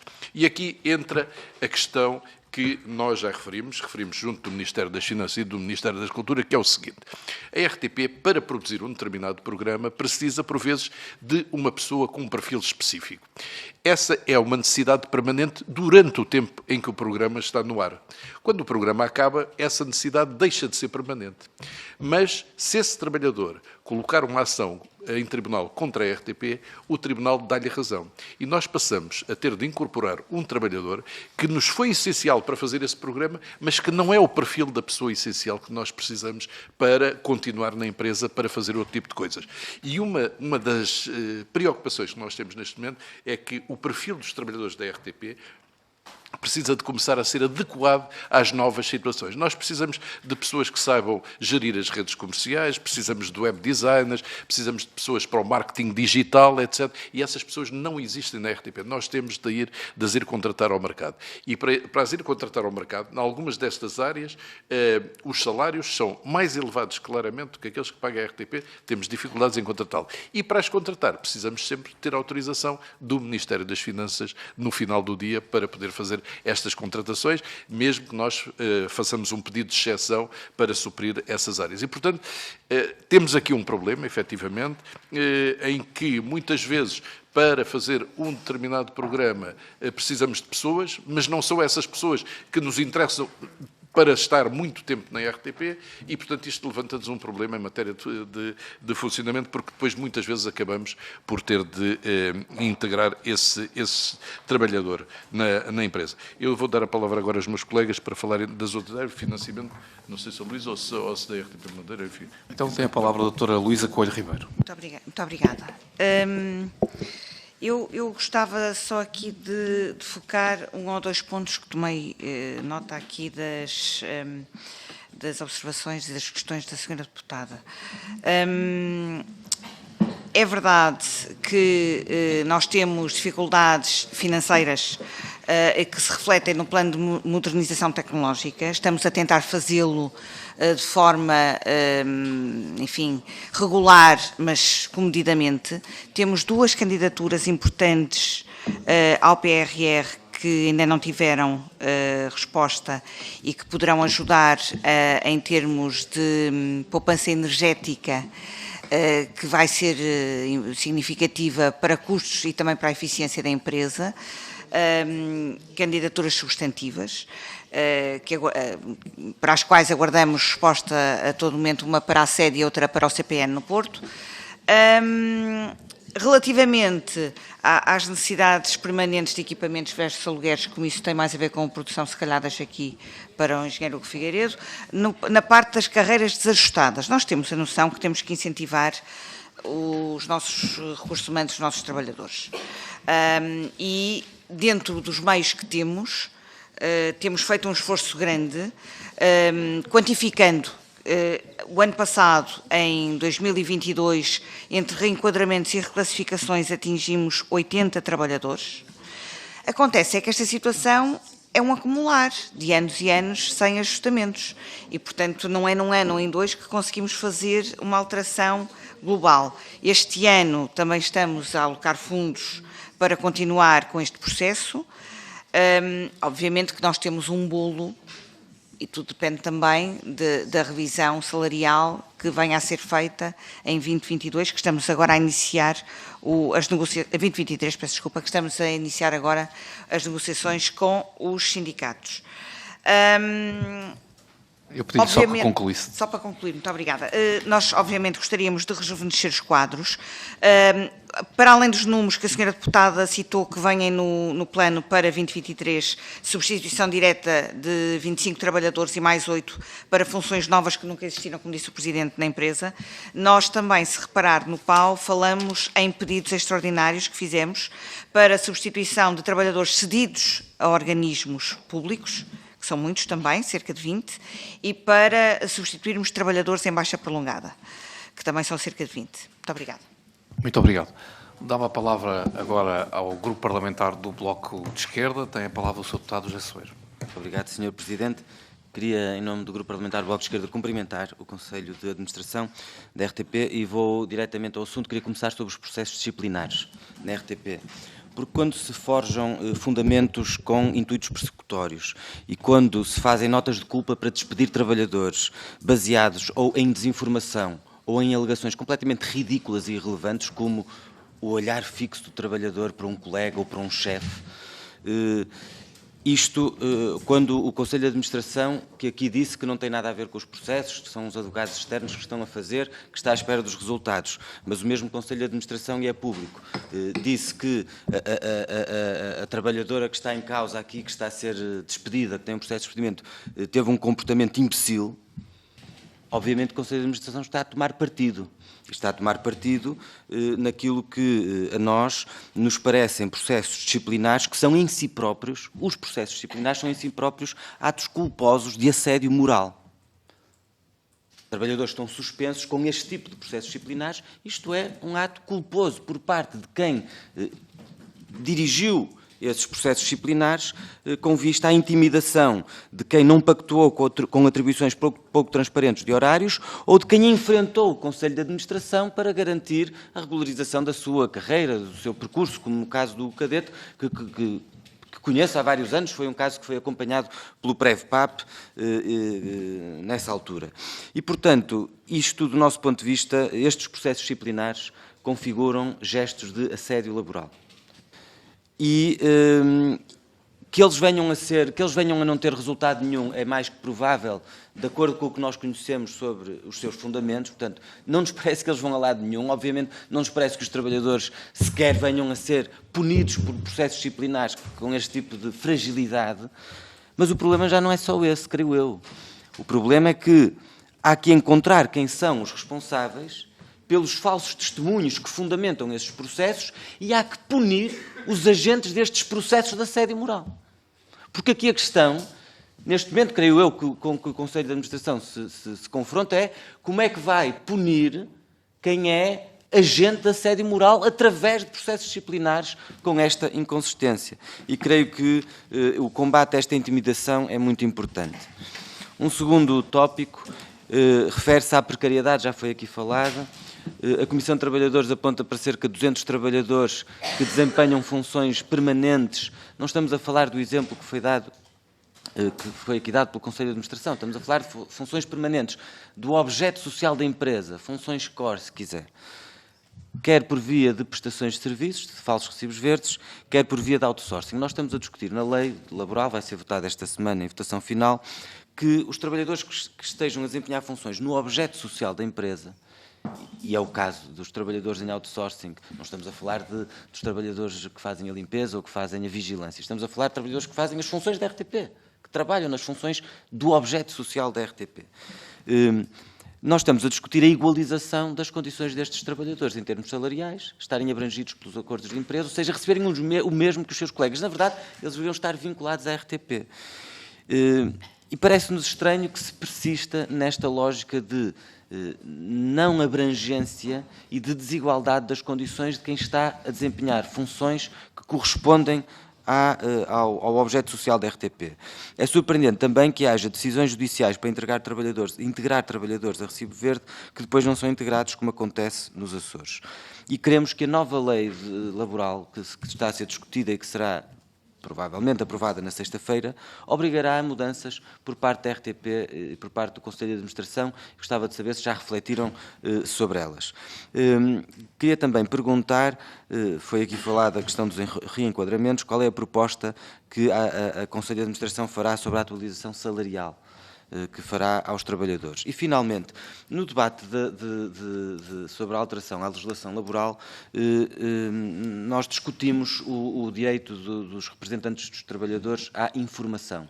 É um direito que consta da Lei do Trabalho, terem acesso à informação sobre a atividade social da empresa. O acesso a esta informação, uma obrigação legal, consta do relatório único. O relatório único tem que ser dado às comissões de trabalhadores para terem acesso a esta informação. Ora, o Conselho de Administração da RTP dá, de facto, o relatório único aos trabalhadores, mas dá o relatório único assim. Isto são linhas e linhas e linhas, com um corretor passado por cima dos dados a que a Comissão de Trabalhadores tem que ter acesso pela lei, pelo Código de Trabalho, e o Conselho de Administração põe um outro trabalhador a passar o corretor por cima de todos os dados, que é uma obrigação. Eu, quando vi isto, nós até levámos isto, já foi discutido na Comissão de Trabalho, não aqui na Cultura. Isto é um exemplo caricato e até grotesco de um boicote a um direito de informação com a alegação da proteção de dados. A coordenadora do Livro Verde sobre o Futuro Trabalho esteve aqui no Parlamento e foi questionada sobre isto, precisamente. Foi questionada sobre isto e disse: isto é absurdo. O Regulamento Geral de Proteção de Dados não serve para impedir as organizações dos trabalhadores terem acesso aos relatórios a que devem ter acesso. E a própria Comissão de Proteção de Dados também já o disse. Quer dizer, a invocação da proteção de dados não se sobrepõe ao direito que uma Comissão de Trabalhadores, que aliás está obrigada a garantir a confidencialidade de dados a que tenha acesso e que sejam confidenciais. Agora, isto é completamente ridículo. Nós, quando vimos isto na Comissão de Trabalho, creio que todos os deputados ficaram boquiabertos sobre um documento deste que parece usar com as pessoas, não é? De facto, mandaram um relatório único, está aqui. Só que sucede que o relatório único não tem nenhuma informação porque ela foi toda tapada. E isso parece-nos muito bizarro. E gostávamos também de questionar o Conselho de Administração sobre isso. Muito obrigado, Sr. Deputado José Soeiro. A palavra agora ao Conselho de Administração da RTP. O Dr. Nicolau Santos tem a palavra. Muito obrigado, Dr. José Soeiro, Sr. Deputado José Soeiro, pelas suas perguntas. Primeira questão, dos processos disciplinares. Como digo, eu admito que todas as pessoas tenham interpretações, sobretudo se têm visto alguma informação que tenha aparecido em órgãos de comunicação social, como digo, veiculadas ou pelos próprios ou pela Comissão de Trabalhadores, mas não me parece que eu deva discutir processos disciplinares em público sem saber o resultado da advogada que está a instruir os processos, que nos apresentará o resultado sobre isso. Será para arquivar? Será para alguma sanção? Não sei, não faço a mínima ideia. Não tomei partido, não tomamos partido. O Conselho de Administração não tomou partido. Pode ter havido, eventualmente, alguma palavra numa reunião com a Comissão de Trabalhadores que tenha sido mal entendida ou que tenha sido bem entendida, mas não significa, efetivamente, tomar partido. Sabe-se, são casos diferentes. O caso da Inês Gonçalves é um caso, o caso do cadete é outro caso completamente diferente. O senhor deputado sabe porque é que os processos estão a decorrer, qual é a acusação, digamos assim, e como digo, mais uma vez, o Conselho de Administração abriu estes processos a pedido da Direção de Informação. E, portanto, faça isso. Nós, quando temos uma hierarquia, e a hierarquia nos pede para fazer, enfim, relativamente a trabalhadores que consideram que tomaram posições não consentâneas com o código deontológico dos jornalistas, com o comportamento, com o código da empresa, que nos pede para abrir um processo, nós, das duas, uma, ou confiamos que essas pessoas são idóneas para nos pedir isso e aceitamos abrir um processo, ou então consideramos que não são idóneas e aí temos um outro problema relativamente a esta situação. Como se calcula, numa empresa que tem 1.800 trabalhadores, a possibilidade de aparecerem alguns casos destes parece-me estatisticamente possível, não é? Portanto, apareceram estes 2 casos, veremos o que é que vai resultar. Não vou adiantar muito mais sobre esta matéria. Eu devo dizer, aliás, que houve declarações dizendo que a RTP parecia a Coreia do Norte. Quer dizer, acho que se passou completamente o bom senso relativamente a esta matéria e nós temos estado calados e falaremos quando for a nossa altura de falar sobre esta matéria. Aliás, só para ter um exemplo de que não há assédio nenhum relativamente, pelo menos a uma das pessoas, a Inês Gonçalves, ela já na sequência deste processo apresentou o Mundial do Qatar nos estúdios do CPN no Norte. Portanto, como vê, mesmo as FIAs colocaram e reconhecem o seu valor profissional para colocar a trabalhar e já existia esta situação. Portanto, parece-me que esta não é efetivamente algo que possamos ser acusados de estar a tomar partido. Estamos à espera das conclusões e logo tomaremos então uma posição. Quanto à precariedade, o engenheiro Hugo vai falar sobre isto. Proposta de atualização salarial, eu penso que não é curial nós estarmos aqui a dizer qual é a nossa proposta, que aliás está a ser preparada, ainda não chegámos a uma conclusão exatamente face ao que os sindicatos nos apresentaram. Bom, Hugo, por favor. Tem a palavra o Sr. Engenheiro Hugo Figueiredo. Obrigado, José Soeiro, pelas suas questões muito diretas. Sobre o tema da precariedade e outsourcing, já temos falado aqui algumas vezes no passado. Eu penso que este Conselho de Administração, à semelhança de outros conselhos anteriores, tem vindo a regularizar as situações. A maior parte das integrações que ocorreram e que resultavam dos pedidos que estavam no PAU, ou do que estava previsto nos PAUs dos anos anteriores, resultaram em integrações de pessoas que estavam com a contrato de prestação de serviços. A grande maioria dos casos foi esse, para não dizer todos, eu acho que até foram todos. Mas pronto, se não foram todos, foi talvez menos um. Houve talvez uma exceção, mas foram todos. Portanto, nós reconhecemos que existem situações dessas, que elas persistem dentro da RTP e estamos empenhados em resolver essas situações. Devo dizer que, pronto, se surgir uma lei do trabalho que diga que, relativamente ao tema do objeto social da empresa, as pessoas devem ter a igualdade de condições e que até deviam ter o vínculo, pronto, eu acho que, do ponto de vista genérico, isso não cabe à administração estar a comentar, mas, sob o ponto de vista operacional de uma empresa de mídia, como é o caso da RTP, se todas as pessoas que participam num tema do objeto social forem integradas na empresa, a empresa acabará por ter 3.000 pessoas. Eu entendo. As condições são um tema diferente. Nós também, este Conselho, tem tido cuidado e eu estou bastante à vontade nessa temática, porque quando for a integração dos cerca de 200 pessoas no PrevPAP, na situação anterior, nós tivemos que os integrar dentro das carreiras que nós julgávamos que mais se adequavam à atividade que eles prestavam.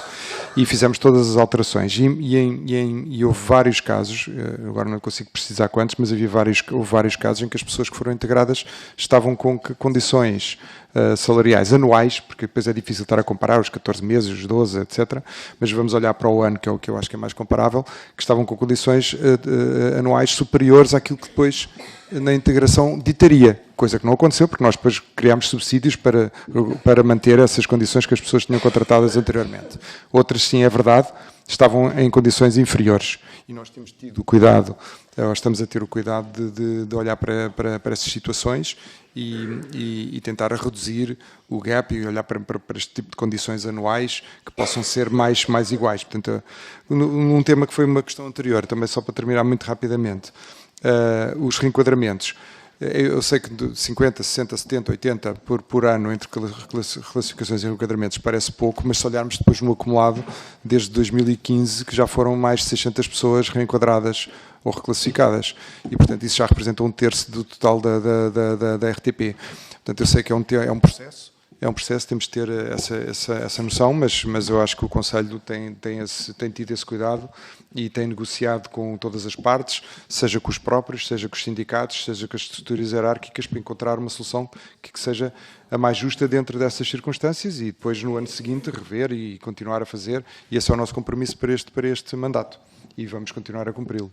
Esteve impedido durante um tempo por razões legais, mas assim que isso foi desbloqueado, nós efetuámos imediatamente esses reenquadramentos, como é conhecido. Muito obrigado. Bem, nós chegamos ao final da primeira ronda desta audição do Conselho de Administração da RTP. Eu já tenho indicação de que há grupos parlamentares que pretendem utilizar a segunda ronda. Cada grupo parlamentar terá 3 minutos e o Conselho de Administração da RTP irá responder no fim, com a soma, globalmente, às intervenções, com a soma global dos 3 minutos atribuídos a cada grupo parlamentar. E, portanto, se todos estiverem de acordo, recomeçamos com as questões, sem intervalo. Dava a palavra, então, ao grupo parlamentar do PSD, ao Sr. Deputado Paulo Muniz. Tem 3 minutos, Sr. Deputado. Muito obrigado, Sr. Presidente, senhoras e senhores deputados, Sr. Presidente da RTP e restantes membros da sua equipe. Sr. Presidente, vou centrar a minha intervenção na RTP Açores, passando nos problemas e nos temas dos correspondentes por ilha, da falta de recursos humanos e todas as dificuldades financeiras que recorrentemente a RTP Açores tem e que já na última intervenção que tive consigo sobre essa temática abordei. Mas queria aproveitar este momento para fazer uma reflexão e convocar a todos desta Comissão, incluindo o Conselho de Administração, e ouvi-lo também sobre esta matéria. Nós já percebemos que as fontes de receita da RTP Açores, sejam as taxas audiovisuais, sejam indenizações compensatórias, sejam receitas de publicidade, são insuficientes para a natureza arquipelágica, para as necessidades que o arquipélago, pela sua especificidade, apresenta no cumprimento das obrigações de serviço público de audiovisual, cobrindo rádio, televisão e plataformas multimédia. E, portanto, parece-nos que, neste momento, e chegados aqui, não faz muito sentido continuarmos a olhar somente para a RTP Açores como uma direção, se quiser, da RTP, onde, a par com os demais centros existentes no contexto nacional, tem a sua gestão neste patamar. Entendemos que é hora, e porque também se passaram praticamente 50 anos do 25 de Abril e outros tantos da instauração e o reconhecimento das autonomias regionais constitucionalmente consagradas, de abraçarmos o desafio da criação de uma empresa autónoma no seio da RTP, que seja a RTP Açores. Esta empresa tem por objetivo dar corpo de forma eficaz àquilo que são os desígnios da especificidade do serviço público já hoje reconhecidos em relação aos Açores e tem uma vantagem muito grande. Só através da criação de um Conselho Geral Independente açoriano, naturalmente dos respectivos órgãos equivalentes nos Açores, será possível projetar os Açores através da RTP, porque a RTP Açores tem uma função fundamental de projeção dos Açores para o exterior. Só assim será possível conhecer em pormenor aquilo que são as realidades locais, na especificidade, volto a dizer, única de uma região autónoma como os Açores, e fazer o cumprir na plenitude os desígnios de continuidade territorial e de cumprimento cabal dos serviços de obrigação de prestação de serviço público de audiovisual, que no modelo atual já chegamos à conclusão que não é possível concluir nem realizar. E, por conseguinte, esta Comissão é convocada, do nosso ponto de vista, para um momento único nesta legislatura que se pretende estável, que é revermos a lei, porque esta é uma missão do legislador, rever a lei no que concerne ao Centro Regional dos Açores e, consubstancial, uma organização autónoma com identidade e marca açoriana e, desta forma, e só desta forma, vamos resolver os problemas recorrentes de financiamento, vamos ser expressão do verdadeiro serviço público e vamos, desta forma, contribuir para uma afirmação portuguesa de cariz açoriano, que até agora é uma solução manca, recorrentemente deficitária, ao arrepio dos objetivos e dos desígnios nacionais em matéria de audiovisual. Muito obrigado. Muito obrigado, Sr. Deputado Paulo Muniz. Dava agora a palavra ao Grupo Parlamentar do Partido Socialista, a Sra. Deputada Sara Velejo. Obrigada, Sr. Presidente. Antes de mais, agradecer as respostas às questões que deixei na primeira ronda. Nesta última, não poderia deixar de referir o papel fundamental de ligação que a RTP tem com toda a diáspora nacional, distribuída, como sabemos, pelos 4 cantos do mundo. A RTP Internacional tem presença em 30 países e é mesmo um dos canais fundamentais para aproximar todos os nossos imigrantes do nosso país, levando até eles as nossas notícias, a nossa programação, a nossa cultura em língua portuguesa. A RTP é um veículo fundamental da promoção da nossa língua e da divulgação de conteúdos em português. Assim, uma das questões que vos coloco é de saber que esforço tem sido feito para aumentar as cotas de transmissão de conteúdos em português, recordando que em 2021 a entidade reguladora da comunicação alertou para o incumprimento desta obrigação no que diz respeito ao canal da RTP2. A este respeito, gostava ainda também de referir uma recente informação que tivemos de uma situação também apontada pela ERC relativa ao não cumprimento das 12 horas semanais no acompanhamento gestual da grelha da promoção deste canal. Portanto, a questão que vos colocava era que esforços que estão a ser feitos para tentar ultrapassar estas questões. Falando ainda do posicionamento internacional da RTP, deixava uma pergunta sobre os esforços que têm-se dado para aumentar a presença da RTP na grelha de canais oferecidos pelas operadoras de serviço de TV por assinatura de países onde está presente, e nomeadamente naqueles da língua portuguesa. E para terminar, gostaria também de reforçar aquele que sabemos que é o papel fundamental que a RTP tem em programas de cooperação e desenvolvimento, nomeadamente com os países de língua oficial portuguesa, e saber também que esforços estão a fazer para aprofundar estes programas de cooperação fundamentais também nestes países. Muito obrigada. Muito obrigado, Sra. Deputada Sara Velez. Dávamos agora a palavra ao Grupo Parlamentar do Partido Chega. Tem a palavra o Sr. Deputado Jorge Galveias. Obrigado, Sr. Presidente. Começo com um assunto mais polémico, que é a questão da transmissão das touradas. Assunto debatido, mas que importa sempre reafirmar. Sendo a CAV a maior fonte de financiamento da RTP, isto é, pago pelos contribuintes, qual a razão para que a RTP continue a não as transmitir? Apenas alguns dados: 86,7% dos portugueses não são contra as touradas, apenas 11% dos portugueses são contra as touradas, isto são dados da Eurosondagem, 70,5% dos portugueses acham que seria muito grave ou grave o desaparecimento das touradas, 79,7% dos portugueses acham que assistir a touradas é uma escolha pessoal e que o Estado não deve decidir sobre a existência destas. Por outro lado, 71,1% dos portugueses acham que é a família que deve decidir sobre a assistência de menores de 18 anos a touradas. Pergunta-se, não estamos perante uma absoluta discriminação? E já sabemos que o Presidente do Conselho de Administração vai remeter a questão para o Diretor de Programação. Mas, enquanto Presidente do Conselho de Administração, pergunto qual é a sua opinião. Passando a outros assuntos, sabemos que a pirataria rouba cerca de mais de 200 milhões de euros aos mídia. Poderá a RTP, de alguma forma, entrar nesta luta contra esta forma de transmissão ilegal? Segunda questão, publicidade indireta em programas de produção externa. As receitas ou os benefícios da publicidade feita, portanto, a tal publicidade indireta em programas externos, reverte a favor da RTP ou dos produtores externos? Por outro lado, gostaria de saber qual é a relação neste momento entre a RTP e a Cinemateca. Existe muito material na Cinemateca que deveria estar na RTP e possivelmente vice-versa. Quanto ao problema, já aqui referido entre os Açores e a Madeira, eu volto a questionar a diferença entre o arquipélago dos Açores e o arquipélago da Madeira em termos de número de ilhas, distâncias, dificuldade de deslocação, são diferenças enormes. No entanto, o orçamento é semelhante.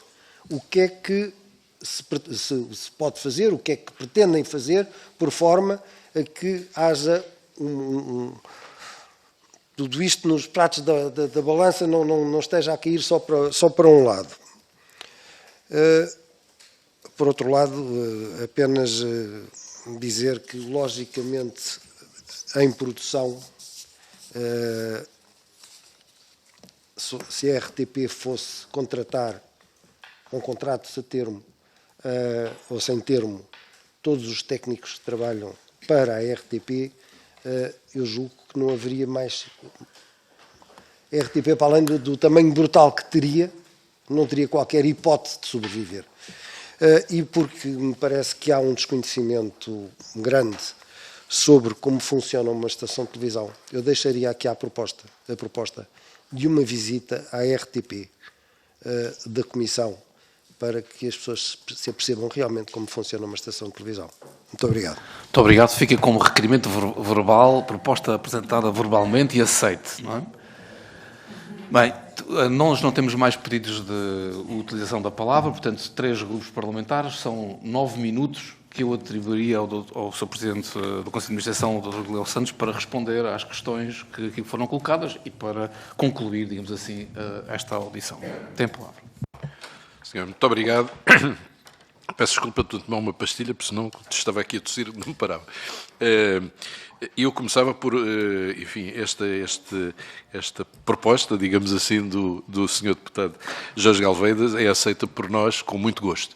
Nós fizemos uma tentativa de convidar todos os grupos parlamentares para visitar a RTP, precisamente para esclarecer, enfim, o que é a RTP, o que é o mundo da RTP. Talvez devêssemos ter feito o convite diretamente aqui à Comissão, mas é com muito gosto, que agora é uma questão de vermos datas que seja conveniente para todos e teremos todo o gosto em que visitem a RTP, que efetivamente pensamos nós, é muito vista por vezes de quem está de fora como sendo a RTP1. E o que está na RTP é um mundo muito maior do que a RTP1. E por isso é que temos a CAV e por aí fora. Bom, quanto à transmissão das touradas, eu vou responder politicamente correto, dizendo eu não posso interferir nem com o que faz o diretor de informação, nem o diretor de programação.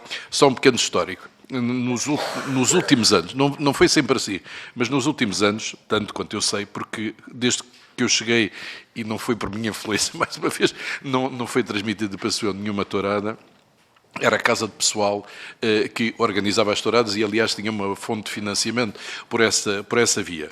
A Casa de Pessoal decidiu não realizar mais touradas. Portanto, também foi o Luís Castro, que aliás é o Presidente, que me informou que a Casa de Pessoal tinha deixado de realizar as touradas. E, portanto, nós, não será a RTP, obviamente, a organizar a tourada, não é? Isso aí não, quando muito estaremos na posição de alguém nos dizer que é uma tourada e se queremos ou não transmitir. Mas, portanto, esta é a situação. Portanto, a Casa de Pessoal deixou de transmitir as touradas e, portanto, agora, no outro dia, aliás, disseram-nos que a Casa Pessoal estava a organizar montarias e houve uma queixa para a provedora e eu tive de esclarecer que, em primeiro lugar, a RTP não está a transmitir montarias nenhumas e, em segundo lugar, a Casa de Pessoal é completamente autónoma, a sua direção faz o que entende, embora se chame Casa de Pessoal da RTP, tem um apoio financeiro da RTP, mas tem decisão completamente autónoma. E, portanto, esta é a situação relativamente às touradas. Deixe-me ver. Em relação ao que o Sr. Deputado Paulo Muniz, à questão que colocou, eu penso que esta é uma situação em que tem de ser o próprio acionista a decidir sobre esta matéria e os senhores deputados, eventualmente, ou seja, o Conselho de Administração não tem, que eu saiba, capacidade de criar uma empresa autónoma ligada aos Açores. Eu gostava de dizer, no entanto, que a RTP Açores beneficia, obviamente, em termos de financiamento, beneficia da CAV, mas o que é em matéria, essa matéria, e em taxas, cobra, obviamente, mas é insuficiente o seu financiamento. Tem de ser financiada pela Casa-Mãe, tem de apoiar. E eu compreendo, o Sr. Deputado sabe também que existe a RTP Açores Internacional, também virada para a diáspora. Temos, obviamente, a não cobertura em todas as ilhas. Eu suponho que hoje em dia existem 2 ilhas onde não temos ninguém. Ninguém permanente, não é? Isso é evidente. Não é? Quando acontece alguma coisa, obviamente vamos lá. E esta é uma questão que... O Sr. Deputado, peço, está bem, mas no final, se é por curiosidade, no final faz a pergunta, mas não vamos fazer este diálogo, senão... Já digo. Não é um à parte, o Sr. Deputado sabe que não é um à parte. Pronto. Portanto, esta é uma situação que tem de ser o acionista a decidir, se fizer sentido, muito bem. Relativamente às diferenças entre os Açores e a Madeira, os meus colegas podem eventualmente dar alguma informação sobre isso. E em relação à nossa relação com a Cinemateca, eu sinceramente não consigo esclarecer esta questão que o Sr. Deputado Jorge Galveias colocou. Nós temos boas relações, obviamente, com a Cinemateca. A Cinemateca está a passar uma situação, tanto quanto eu sei, muito difícil do ponto de vista de apoios orçamentais. Mas, enfim, teria de ser o diretor também desta área a informar sobre quais são as nossas relações com eles. Seguramente temos relações de colaboração, mas não penso que tenhamos muito mais do que isso. Faz tu agora. A palavra ao engenheiro Hugo Figueiredo. Sobre as questões que levantou o Sr. Deputado, eu se calhar fazia um ponto anterior. As questões que levanta são questões que estão ligadas, e bem, à lei, mas pelo menos o meu ponto de vista é que a lei é que não corresponde ao consumo desse tipo de programas. Nós hoje em dia temos uma RTP2 que é um canal que tem um conjunto de obrigações que fazia todo sentido há 30 anos atrás, onde havia 3 ou 4 canais. Hoje em dia, a programação da RTP2 é uma programação que está, se formos ver no que é o privado, está distribuída por canais independentes. O infantil está no infantil, o desporto está no desporto, a cultura, há canais de cultura dedicados à cultura, e a RTP2 acaba por ter que cumprir todas essas obrigações, e acaba por ser, eu vejo isso nas conversas que tenho com a Teresa Paixão, que é a diretora do canal, que é um jogo de malabarismo, porque nós, para cumprirmos uma coisa, depois estamos a cumprir outra. Por exemplo, esse tema que me falou da língua gestual corresponde a um período que é o período de agosto. Para já o incumprimento foi de 8 minutos, e de 8 minutos num caso, de 30 minutos no outro, mas corresponde a uma altura que está a dar a volta a Portugal. Ora, a volta a Portugal é um dos principais eventos desportivos que existe no país. Consideramos que é uma parte da obrigação de serviço público e não conta para a linguagem gestual, porque é autoexplicativa, não há linguagem gestual para explicar os senhores a andar de bicicleta.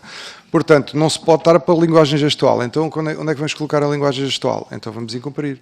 Mas para não incumprir a linguagem gestual, então se calhar não tínhamos que dar tantas horas da volta a Portugal. Este espartilho é um belíssimo exemplo para aquilo que são as incongruências relativamente ao que deve ser a obrigação de serviço público versus o que deve ser as obrigações das minorias, e não estamos a negar isso. Nós devíamos cá estar a trabalhar como é que nós vamos criar plataformas de apoio às pessoas que necessitam de linguagem gestual, que sejam, por exemplo, em aparelhos que sejam companheiros. Portanto, eu se calhar devia estar a acompanhar a linguagem virtual, ou poder acompanhar a linguagem virtual num segundo ecrã. Eu nem vou dizer um iPad, porque isso implica um investimento, mas nós sabemos qual é a penetração dos telemóveis com capacidades multimédia, que é elevadíssima, e, portanto, as pessoas podiam acompanhar, se calhar, a linguagem gestual através Mas isso não nos é possível. Ao contrário, discute-se o aumento da janela da linguagem gestual, que depois também vai prejudicar, e já foi aqui até debate, vai prejudicar outras situações das pessoas que não necessitam de linguagem gestual e que vão ver a capacidade de comunicação comprometida no ecrã. Portanto, este é um belíssimo exemplo do tipo de espartilho que eu acho que a Comissão de Livro Branco se deve pronunciar e deve considerar quando está a pensar sobre estas temáticas, e deixar um conjunto de obrigações mais genérico, importantes e genéricos, defesa das minorias, diversidade, etc., etc., e depois cobrar essas obrigações genéricas ao Conselho de Administração e perguntar onde é que vocês estão a cumprir. E nós dizer, olha, estas estamos a cumprir nos telemóveis, estas estamos a cumprir na televisão, estas estamos a cumprir, etc., etc. O mesmo para o tema internacional. O tema internacional, hoje em dia as RTP internacionais são relevantes, mas cada vez mais as pessoas veem, há plataformas hoje em dia de enorme impacto mediático ao nível mundial que já não estão sequer em canais televisivos. Por exemplo, não é o caso português, mas vou dar este exemplo. A NBA, que é um dos maiores desportos nos Estados Unidos, só dá em plataformas digitais. Quem quiser seguir, tem que seguir numa plataforma digital. Eles não são tontos. Se fizeram isso é porque acham que vale a pena. E eu aqui, o tema da obrigação dos públicos, nós antigamente tínhamos que servir toda a gente através de um único meio, que era um meio de televisão. E nós hoje em dia podemos servir muito mais pessoas através de mais meios. Mas assim a lei nos permita. Por isso é uma resposta um bocadinho mais genérica, mas que eu penso que vai ao encontro daquilo que eu acho que é necessário para o futuro. Pedindo mais uma vez que seja breve, não é nenhuma implicância pessoal. Dou a palavra à doutora Luísa Coelho Ribeiro. Obrigada. Muito breve. Primeiro, o esforço para estarem operadores de televisão internacionais e em distribuidores em países estrangeiros, estamos a fazê-lo, estamos a montar circuitos de distribuição até para a ficção portuguesa nacional, que é apoiada pela RTP e que agora está com uma qualidade muito superior àquilo que tinha há 4 ou 5 anos atrás, recentemente, e, portanto, estamos a ajudar também os operadores, os produtores privados que não têm estrutura comercial, a ajudá-los a internacionalizarem-se e, obviamente, depois temos aí uma partilha de receita também que pode vir a ser importante para nós, porque é importante para as nossas congêneres, nomeadamente, estou-me a lembrar da irlandesa, por exemplo. Portanto, achamos que há algum mercado. Também nas OTTs, portanto, na Netflix de outros países, e, portanto, isto também é importante ser dito aqui. Relativamente a motores de publicidade e publicidade no digital, nós temos uma relação como qualquer outro operador, portanto, nós partilhamos receita quando temos publicidade no digital, são contratos relativamente standard e que é pegar ao largar, nós não temos muito poder de argumentação, mas estamos também, e aliás é uma das nossas apostas, é que nós temos que ser mais ativos no digital, no mercado digital, nesse aspecto. Relativamente à quantificação de custos e receitas de Açores e Madeira, a soma dos custos operacionais de Açores e Madeira ascende a mais de 15 milhões anuais. As CAV respectivas não são suficientes, mas o nível de financiamento é diferente, portanto, o que traduz também especificidade dos Açores e da Madeira. Nos Açores, centralmente, a RTP financia 4,6 milhões, e na Madeira 2,6 milhões. Estes são números de 2021, que são os mais recentes que nós temos. Finalmente, todas as ilhas dos Açores neste momento têm correspondente, portanto, é importante também salientar isso, com todos os meios necessários em termos de equipamento, assegurados pela RTP. E depois, finalmente, só uma nota muito breve, que é sobre, que eu fiquei aqui com uma ideia que passamos uma mensagem não muito clara, sobre a integração dos contratos de prestadores de serviços. Sendo que há muitos que achamos que não devem ser integrados, a precariedade de alguns que poderiam estar dentro da empresa resulta, efetivamente, da impossibilidade que nós temos, legal, de contratar mais pessoas e, portanto, que isso fique claro. Já para não falar que, financeiramente, dados os acréscimos que isso implica, normais, da lei do trabalho, e dado que estamos muito abaixo, e agora disseram-me que isto já é um déjà vu, mas gostava só, nós depois vamos fazer circular esta informação, que é o comparativo do financiamento da RTP versus os seus congêneres, já em paridade de poder de compra, os dados mais recentes, e nós estamos aqui no fim da lista, abaixo de nós temos a Jordânia, Israel e a Albânia. Pronto. Portanto, realmente precisávamos de mais meios também no final. Muito obrigado. Muito obrigado. Nós chegamos ao fim da audição. Eu quero agradecer ao Sr. Presidente Nicolau Santos, e aos restantes membros do Conselho de Administração, ao Engenheiro Hugo Figueiredo e à Dra. Luísa Correia Ribeiro, a forma sincera e frontal como responderam a todas as perguntas dos seus deputados. Agradecer a todos os deputados que interviram nesta audição. Espero, acho que por aquilo que foi demonstrado, que todas as pedras que encontro no caminho saiba que o Parlamento está disponível para colaborar especialmente com a RTP, guardá-las e fazer da RTP um castelo forte no serviço público, com ligação a Portugal e aos portugueses. E não queria terminar esta audição sem pedir à doutora Maria Mesquitela para que esta não é uma sala indicada para fazer esta audição. Eu quero sublinhar que vi, pelo menos, o deputado Paulo Muniz, a deputada Carla Madureira sentadas na segunda fila, a deputada Rosa Venâncio sentada na segunda fila, porque não tinham lugar à mesa enquanto deputados. Isso é intolerável, na minha opinião. Nós começamos esta sessão legislativa exatamente por isso. Os deputados têm que ter condições para se sentar à mesa numa audição. Eu temo que esta audição começou sem que o sistema de vídeo da RTP tivesse a funcionar, do canal Parlamento, não leva esta culpa para casa, do canal Parlamento estivesse a funcionar, o que eu acho que é absolutamente, enfim, não vou adjetivar, sendo a audição ao Conselho de Administração da RTP, que o canal Parlamento não tivesse a filmar, tenho essa convicção, e depois esta sala tem um problema, porque cada vez, esta é uma audição muito longa, são 2 horas em audição, é uma audição relevante do ponto de vista do Parlamento, desta Comissão em particular, mas também do país. E cada vez que um deputado de qualquer grupo parlamentar, e isso foi transversal a todos os grupos parlamentares, cada vez que um deputado comenta aquilo que alguém disse, com o deputado ao lado, cria-se um eco e um ruído dentro desta sala que é impossível seguir aquilo que cada um está a dizer. Eu próprio tive muita dificuldade e não sou propriamente surdo, vejo mal, mas surdo não sou, para seguir aquilo que foi dito. Portanto, eu queria que os serviços tivessem em conta a relevância deste tipo de audições e que escolhessem as salas em função também da relevância do trabalho que os deputados fazem nas comissões parlamentares. Dr. Nicolau Santos, muito obrigado mais uma vez pela sua presença, muito obrigado a todos. Fazemos uma pausa de 2 minutos, voltamos já. Muito obrigado.